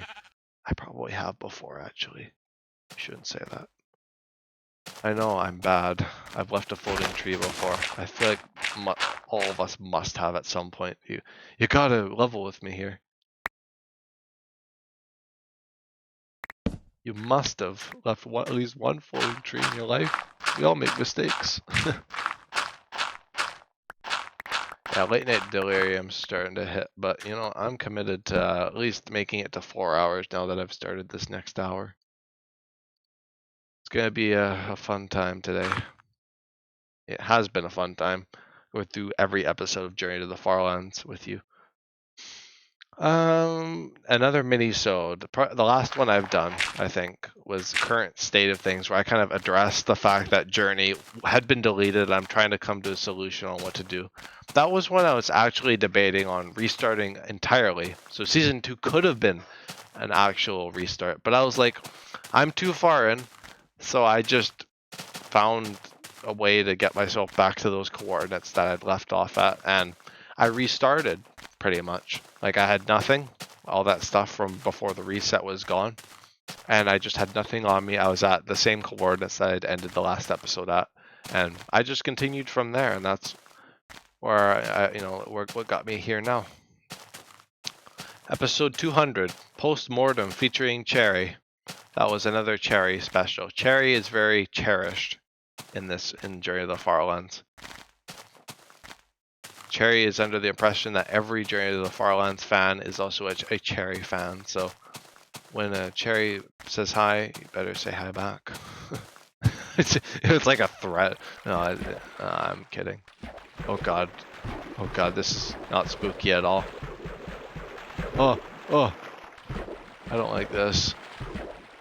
Get me off of here. This is cool terrain though. I like it. I thought I saw a lava fall too. Maybe not. Oh, there's the lava. Oh, this is thumbnail worthy. Look at this. Oh, I was gonna do the cactus. Oh man, this is so much cooler. It's like all around. I can't get a 360 here, but at least get that. It's like a floating island. This is such a cool area. This is outpost material. Oh my god. I'm stopping right now. No, I'm kidding. I'm not. I don't want to do another outpost. I just did one. That'd be like Man Before the End in Uno. But yeah, that featured Cherry and I think Devin. I think Devin joined me for that one too. That one was a fun one. I remember episode 200 being a lot of fun. It is crazy though, like episode 100 and 200 are very different episodes. 300, I don't really remember 300. I'll have to look at the title and have those memories flood back. 101, or 201, sorry, was Rigor Mortis, which is, or post-mortem also means after death, by the way. Yeah, 201 Rigor Mortis is something that happens after death. I'm not going to talk about exactly what it means. It has to do with muscles and the gross after death stuff going on with the body. But yeah, that rigor mortis setting in, that's kind of what I was like joking about with that episode title. Kind of almost like a growing pains kind of thing, like an after death kind of thing, like adjusting to an after death version of Journey to the Farlands, basically. Yeah, that was kind of what that was. No commentary. 202 Graphics Shredder returns. There's the name that I talked about earlier coming back in full force. Graphics Shredder, which is the Optifine viewing bug that just causes the game to just look like it's been absolutely blended up.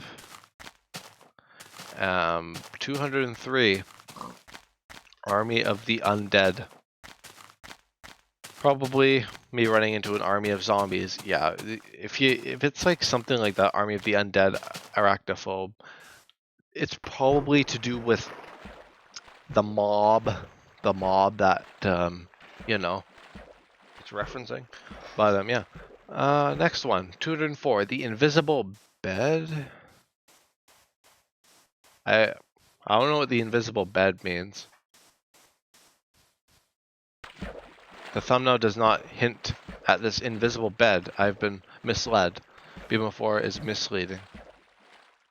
It's like the invisible man, the invisible bed. I'm drawing a blank on it. It's 204. It's not even that long ago. I don't know. I'm drawing a blank here, so I'm gonna have to move on.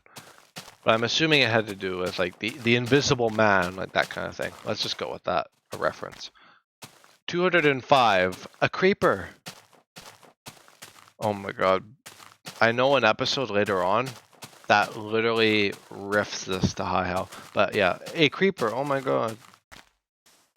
I don't know why I just called an episode a creeper, because that's just a reaction, like I don't know. It's strange. Strange me. 206, splitting hairs, but that's just splitting hairs. That's what that episode was. Splitting hairs about stuff.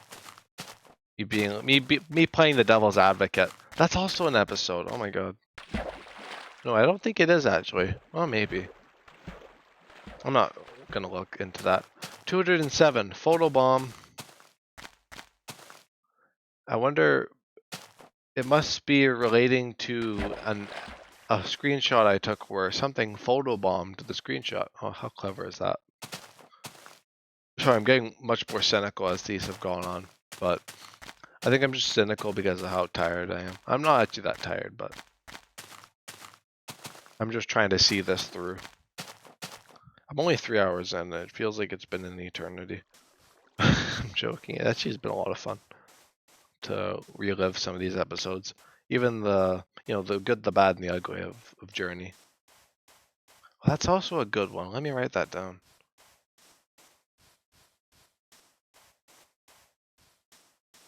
That's a movie reference. Tune in to find out what I ended up choosing. Now back to the Episodic Extravaganza. I keep saying it. It's gotta be the episode name. It's gotta. Oh, I don't know. Hotshot Skelly. Can you guess what that has to do with? What mob in Minecraft is a skeleton? The mob by the same name. Yeah, big surprise. 209, forgotten episode. Ha! It's the episode I forgot about. Isn't that funny? I forgot to move it over to YouTube. I forgot to put it in my notebook. Could you imagine the terror on my face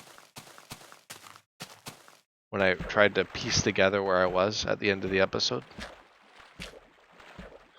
210, and I did figure it out, by the way. 210, the greater of two evils. Yes, this is the age-old thing between Newcraft and Journey. I think that's what that has to do with.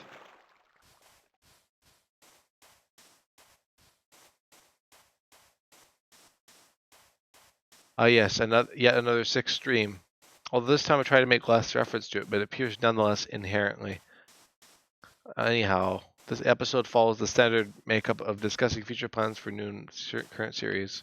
Also the apparent bugs inflicting my game. Greater of two evils. So maybe... Oh... No, it's not. It's nothing to do with SMP. It's nothing to do with my other stuff. It's Journey. Journey is the greater of two evils. Well, it was the whole issue of the jitters. I couldn't find the jitter fix, but I could use Optifine, but Optifine adds a weird bug or something like that. And I think I ended up picking Optifine. I don't remember why, because Optifine caused my death. There's a whole lot of weird stuff that went on around that time. 211, Java, oh Java. A reference to another one of my favorite songs, Gabby oh Gabby. I'm into a lot of French and 80s music, if you can't tell. 212, Jitters Return and an Outpost. Oh yeah, I forgot I briefly turned the jitters back on. I don't know what was going on back then, some weird technical stuff. I couldn't find the jitter mod, I guess. And I was too lazy to go and find it. Something like that. And yes, yeah, this is Outpost 4 now, the Citadel. The last outpost before the 50% mark. Oh, another quite long period of time, actually. But yeah, jitters came back. I was starting an outpost. 213. Well, actually, I wasn't starting the outpost. I was starting the find for it, the hunt. Bitter Jitter was an episode, I think, with Devin, where I was talking about the jitters. The jitters were actually around for a while. I forgot about that. Beginning the Citadel, episode 214. That was when I started the outpost. Outpost 4, the castle, the citadel, the fortress, whatever you want to call it. It was a thing built on a high hill, which actually I think is pretty accurate to most castles. Most castles were built on fancy hills. Well, they needed the high ground for wars and whatnot. 215, contingency. I think that was something. Gathering resources and whatnot. Preventing things. I don't know. I don't know what that's all about. I'm trying to remember, but it's failing. 216, secret commentary. Ooh. That's like the Secret Friday updates for Minecraft. It's a riff on that, by the way. 217, probably my most popular Journey episode. 1,400 views. Literally just mining. And that's not me saying literally just mining. That's what the episode was called. You can't make this up. It was actually hilarious for me to see like my no commentary mining episode get 1,400 views. 218. This was a rather terrible mishap that happened in Journey. I know, even worse than me losing the world for season 1. The first like 200 episodes of the world, probably 300 if I'm including all the 100 days before I started the series. But it was so bad. I fell into lava and I lost a stack of diamonds and all my armor and all my tools. No, I'm kidding. What? Did I? Oh my god, I was such an idiot. No, but after that point, like Outpost 5, I didn't bring the diamonds down with me. I left them up top because I used to keep them, like ever since the beginning, it was tradition to hold the diamonds on me so I could see where I was at. But then I realized after the Citadel, you could just mentally take note of how many diamonds you have upstairs. You don't have to keep them on you. And that saved me a lot of grief. It probably will save me a lot of grief too for future outposts. 219, yin and yang, the good and the evil, as it were. That's what yin and yang is. But yeah, I started a diamond strike on episode 218, which was kind of short-lived.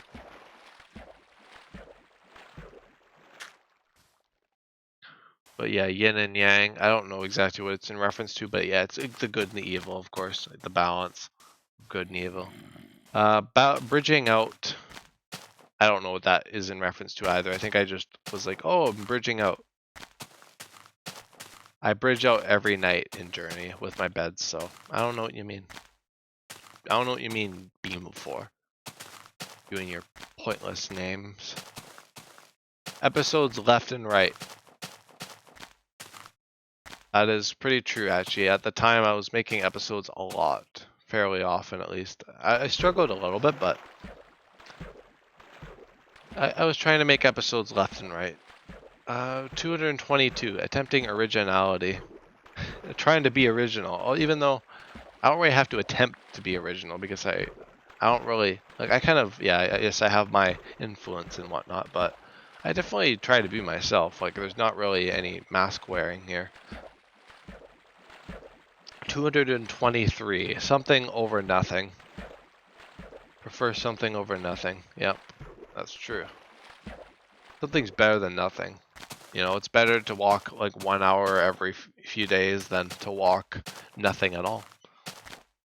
But yeah, that's what that's all about. It's just like, oh yeah, we prefer something over nothing. It's me kind of like consolidating with this efficiency complex I had. It seems to make its debut every once in a while. Oh look, I'm doing the boat trick. Let's see if I fall out of the boat. Oh, is Beautiful gonna fall out? I don't know why I keep speaking in the third person so much today. I usually do that like every once in a while, but today I'm just all over the place. Okay. 224. What a mess. Probably in referring to like a death, I'm assuming. or like something happening, I'm like, oh, what a mess that is. Although that was an old commentary, so I don't really know what a mess is referring to. Yeah, I'm realizing that a lot of these episodes are like, this is just me being like, I don't really know what that means, because a lot of my episodes are kind of nonsense. The next episode, Midst of the Mist, is my Halloween special for 2023. My second Halloween special, of course, to Burn Baby Burn. And that one was where I was using a Herobrine texture pack, giving everything white eyes, and chickens had red eyes and stuff, and everything looked like it wanted to murder me. And it was fun. And I played with fog, and it was great. That one I might actually consider rewatching. That one was kind of fun to watch, or to do. 226, mushrooms oh plenty, like biomes oh plenty, like the mod. Not very much to say there, there's just tons of mushrooms that I was gathering, something like that. At least I saw tons of mushrooms. 227, no talkie. Just a play on no commentary. Or like, I guess it's a play on like films, like you know, there used to be silent films, and when talking films used to come out, they would be called talkies. And I guess it was kind of a joke of me being like, it's a no talkie. Haha. Silent film. Yeah. Could have just said silent film, but you already got Silent Night. I guess you didn't want to rip off that episode too much. 228, note to self. I don't know what the note to self was. Message not received. 229, what lies ahead? I don't know what does lie ahead. Well, it was a retrospective on a no commentary episode. You see the problem here?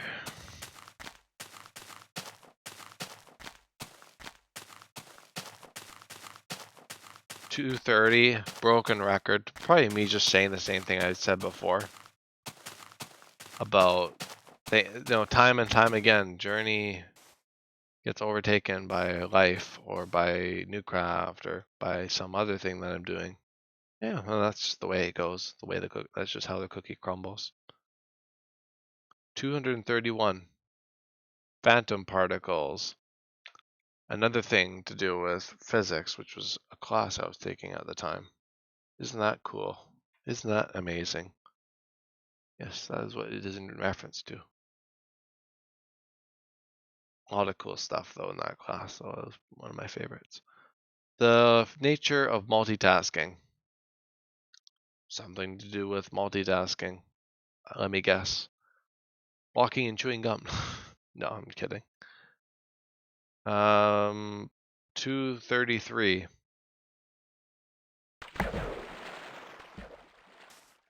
Loads of locales. Probably like sickly sightseeing, except without being sick. Just a whole lot of sightseeing and taking screenshots. Pretty cool. 235, wardrobe change. Oh yeah, that was when my skin accidentally, hang on, I just gotta restart my game, but I can still talk while doing this.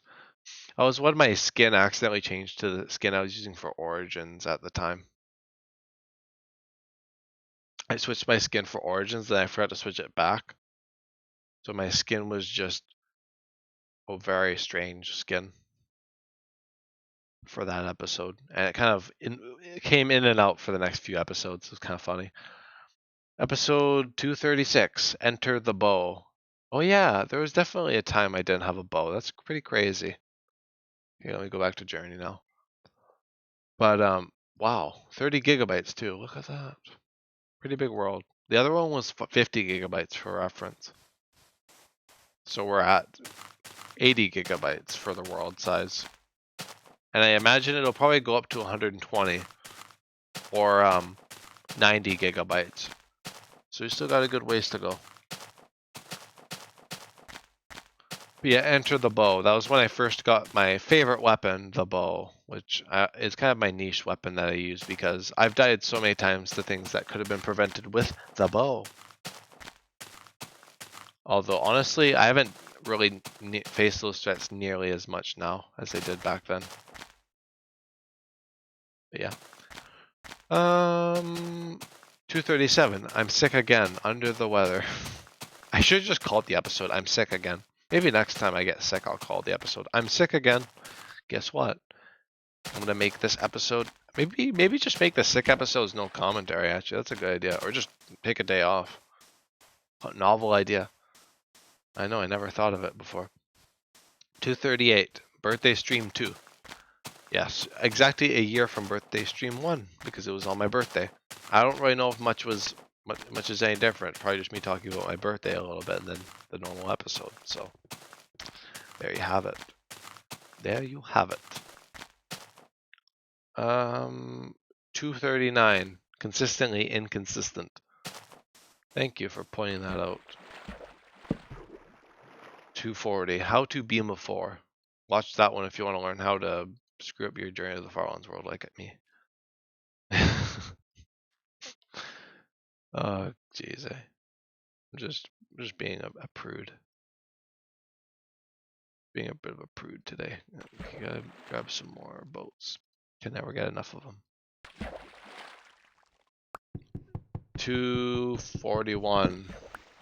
Gaining speed. I know I'm not really explaining these, but how to beam a 4. That's just a joke on how to basic, or like that kind of thing. Like how to be X, how to be a top quality YouTuber, and it was just exactly not that. Well, I kind of explained what kind of went into Journey, I think. I remember explaining it at some point, so maybe it was in that episode, but I remember explaining what went into doing something like this, like what you have to do. But there's not really what you have to do. It's more just, honestly, I was just more like, Journey is just the right place, the right time. I just got so excited about it. It was the perfect storm kind of thing. That's another one I can use later on. Keep that in mind. It'll come back, I'm sure, for another episode later on. I keep adjusting my mic. My ears are getting a little itchy. 241, gaining speed. I don't really know what that means. It was like a 2-hour-long episode. I wouldn't really call a 2-hour-long episode gaining speed. Look, I know a lot of you might think a 2-hour-long episode of Walking to the Farlands would be very productive. But in my eyes, it's a drop in the bucket. That is a drop in the bucket.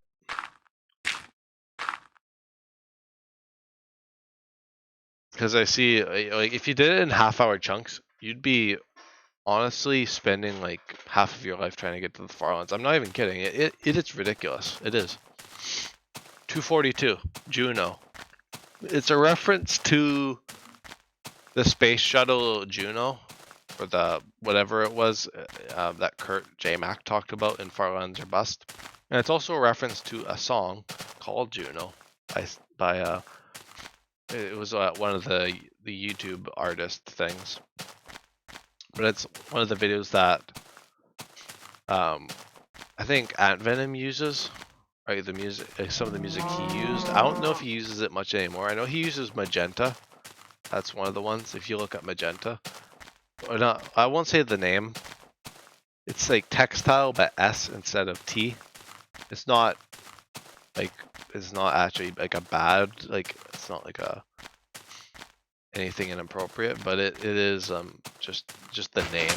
Even though it is like a YouTube like a copyright free thing, I think something like that. Not copyright free, but like it's like a YouTube artist thing. 243, fish out of water. I'm like a fish out of water here. That's what it is. It's like the saying fish out of water. I don't really know what it means in the context of the episode. I'm saying that a lot because I just think these sayings in my head as I do the episodes, and it doesn't really have anything to do with the episode because there's no real fish in this world. You see that? The closest thing I'll get to a fish is if I cast a bobber into the lake, which I did go fishing in Foray into Shenaniganry, but not in that episode. Episode 244, stuff. You don't want to know the look I'm giving right now. I literally called a Journey to the Farlands episode stuff. I was that creatively bankrupt at the time. Oh, brother. 245. The 117th episode. Haha. Yeah, that was funny because it's a reference to SpongeBob. Because SpongeBob had the 117th anniversary of, I think, the Krusty Krab or something like that. I think that was in Friend or Foe, that episode. One of my favorites from when I was a kid. Seeing it from when I was a kid. 246. Excitement in store. Wow, I'm so excited. When was that one from? Now I want to know. I want to know the secrets. December 2023. Oh, maybe I was excited for winter break. That'd probably be it. New craft. Wait, no, that wasn't even. That was before New Craft even started. The talks of New Craft even emerged. That was just me being excited about Journey. Wow. No, it was winter break. 247 was Stunley McNunley. Now, if you want to know what the reason behind the name, a name such as Stunley McNunley, there is no reason. That was just a late night delirium name that I came up with. Even though I don't think I streamed it very late in the day. It was just, I kind of got the delirium early. I was just like, Stunley McNunley. I was just saying it funnily and making myself laugh. It was a strange night. Just me saying Stunley McNunley in funny ways.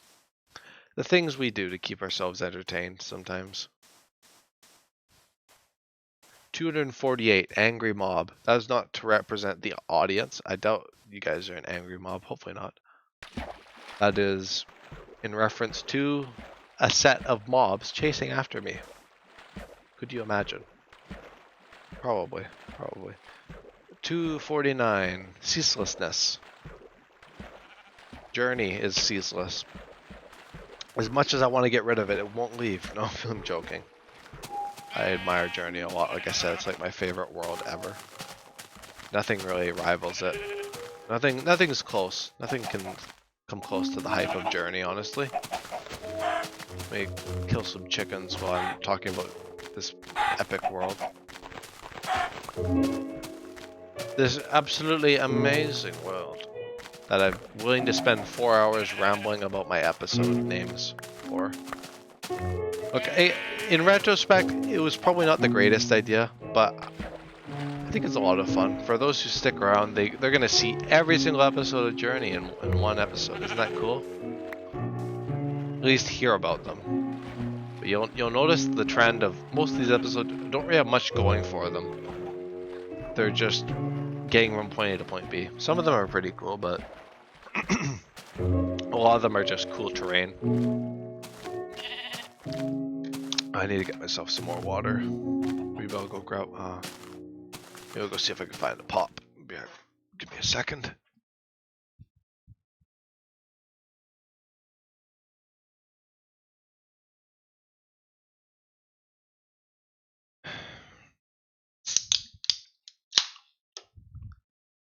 I don't know if the stream could pick that up. I was opening a pop.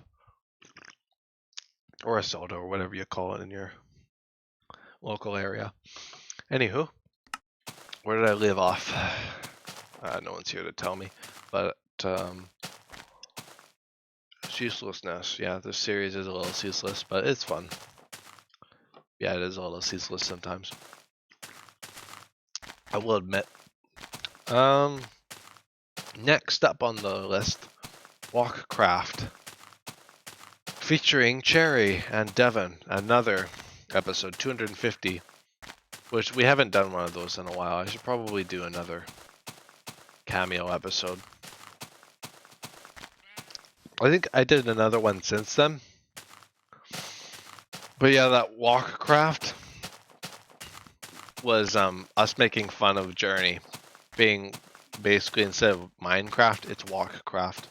Sometimes it's Minecraft though. 251, Newcraft returns.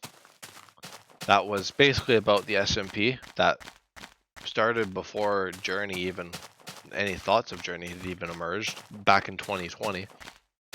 I'm not going through the history of Newcraft. This is not completely comprehensive, okay? You're gonna have to scrambling through my journey episodes to find the recap of Newcraft. I think History of Newcraft is a good one. Although I renamed it. I think it's Birthday Stream 1 that actually has the History of Newcraft if you want to know. If you must know. But yeah. Newcraft returned last year in December after it ended in kind of the fall. I guess you could say early last year, but it ended in fall of 2024 or 2022. Honestly, it kind of just was beating a dead horse after that up until January of 2023. But 252 was million a month. That was my kind of roadmap for journey for this year, was to do 1 million blocks every month, which now that I think about it is absolutely insane because that would require me to do like a 5-hour episode every day, which is what I'm doing now. What I'm trying to do now. I'm kind of struggling even to do that. But that's actually crazy though, to imagine doing that many episodes, that kind of length of episode every day. It was possible. I wouldn't deny that. I think it wasn't an impossible thing, but I would have had to have sacrificed a lot to get to that point. And it probably would be a close call. And honestly, I don't want to rush this thing. I'm just doing the whole Farlandiversary and doing the long streams just so I can get to a good point before I go to school. 253, the boat problems reemerge with the episode called How Not to Surf.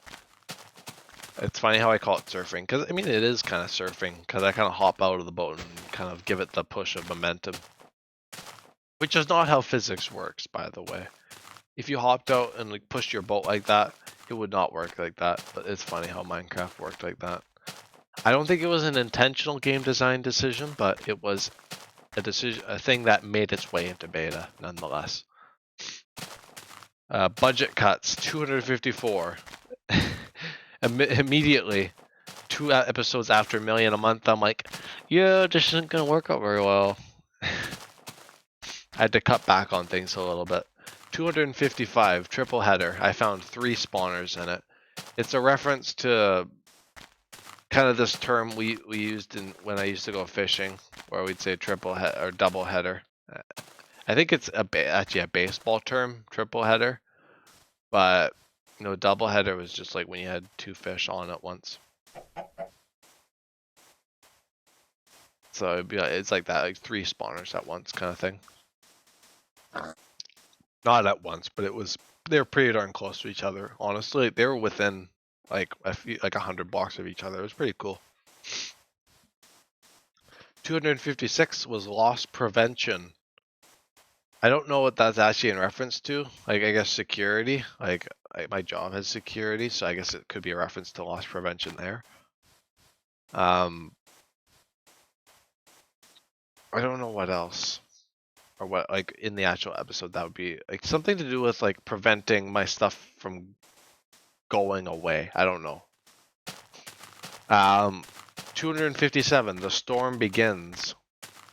That was January. January was a rough month for Journey as well. That was kind of when I was still in school and kind of starting to wrap things up, but it was still a little hectic. So yeah, that was kind of when the storm begins. This reference of the storm again. Yeah, I know. A lot of repetition. But honestly, I'm surprised I haven't really became super ultra creatively bankrupt. Only a little bit every once in a while. I get not the greatest names out sometimes. But at least I get a name out at all. 258, poor shovel. That was my shovel that was hanging on by a thread. I actually did have one today. Or not today, but like, I think last episode or today that was hanging on by a thread. So that was kind of funny. I think it was last episode. 259, squid buoys. I've officially lowered the thing of the squids to being just buoys instead of assassins, which is was quite the steep reduction in just the aggression there with the squids. 260, hidey hole from hell. Oh, that one was funny. I found a 2-block tall like thing, and it was into a cave. But the funny thing was, like, I started going towards it, and then a creeper came out. Like, a creeper was sleeping in a hidey hole. Oh my god, imagine how funny that would have been. The creeper was sleeping in a bed in a hidey hole. Oh my god. That's not possible, but oh my god. That'd be great. But yeah, 261, head in the clouds. The common term or phrase, head in the clouds, also had my head in the clouds literally. So I think it was more of a reference to that than the latter, or than the former, but yeah. 262, blink and you'll miss it. I think that's kind of in reference to not like anything really particular. Like, I think it's more just like the whole journey thing. Like, honestly, I blink and I'm gonna be at the Farlands kind of thing. Like, it's just gonna be gone, and I'll never be able to go back to the stage of journey, or at least the original, like this, what I'm doing right now. So I do feel kind of humbled by that I'm experiencing this for the first time, the novelty of walking to the Farlands, and it'll never be the same after this, even if I were to try it again with another thing. And I don't know if it would be as successful. Like, this is truly the lightning in the bottle thing, honestly. What next? 263, hanging in there. Yeah, I was hanging in there. It was a troubled time, January. January was also a little bit difficult for me, but I pulled through by the end of January and February, or kind of early February when I wrapped everything up. That was causing me heck. 264, old habits die hard. That had to do with some of my old habits resurfacing in Journey.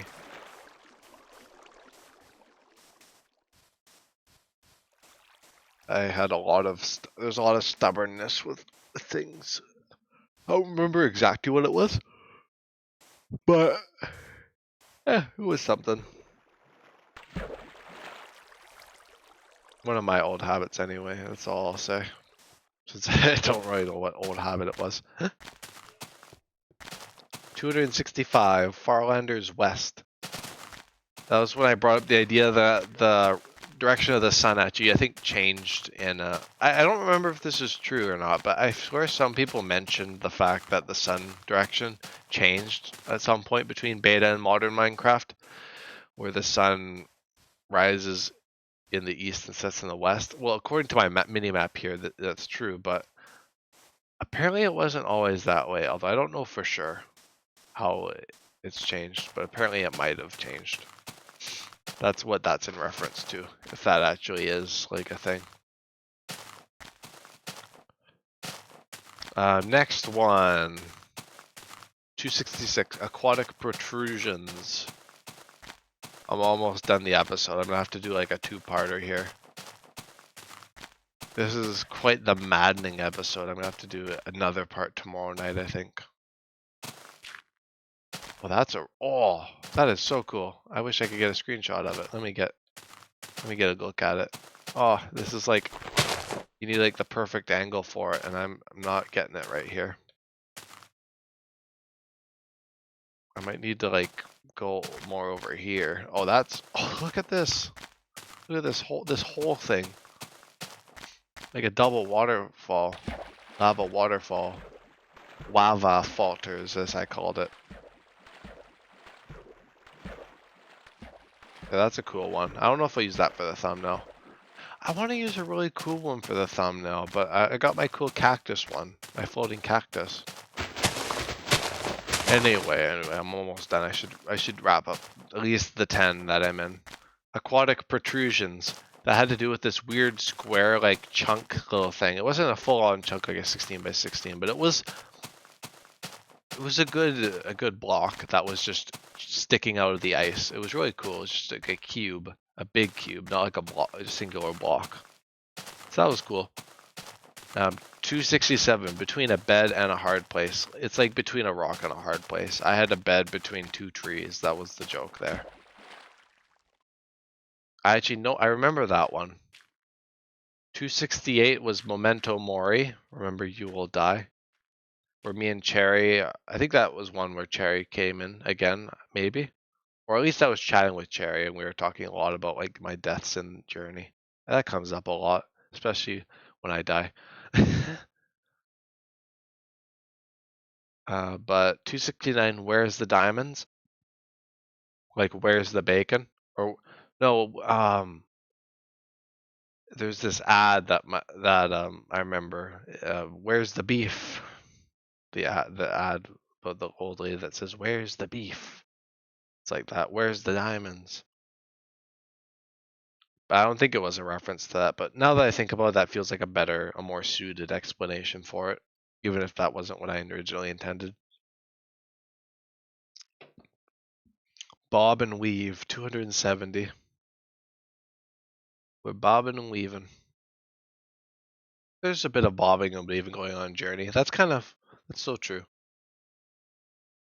I actually laughed at this one. I mean, it was kind of a weak laugh, I'll admit, but it's a funny name. The Boring Million, a reference to the Boring Billion. It was the Boring Million of the most boring million in Journey to the Farlands, funnily enough. Between 4 and 5 million. Also, just due to the sheer scale of how boring it was and how long it took to do 4 to 5 million. But yeah, that million was wrapped up. Oh, look at that right there. That is cool too. So much cool terrain today. Why don't I see this stuff every episode? Oh wait, I do. Pretty much every episode. 272 spreadsheets and Twitch artists. I was working on the Journey spreadsheet that episode. I was working on digitizing. That was that long ago. Holy. Time flies when you're having fun. I'm like 100 episodes later from then. But yeah, that was quite a while ago where I was working on digitizing my notebook, because I do have a notebook where I keep track of all the Journey information. And that was all about that. And the Twitch artist came in and was like, "Oh my god, buy my, I want to do your artwork for your channel." And I was like, "Okay." Actually, I didn't, but because I've been dealing with Twitch artists forever. Although I don't get them anymore. Like, they gave up. The scam artists gave up. Although I don't know if they're scam artists or not. I shouldn't say that. But I have a feeling that they are. I hate to break it, but I feel like they are.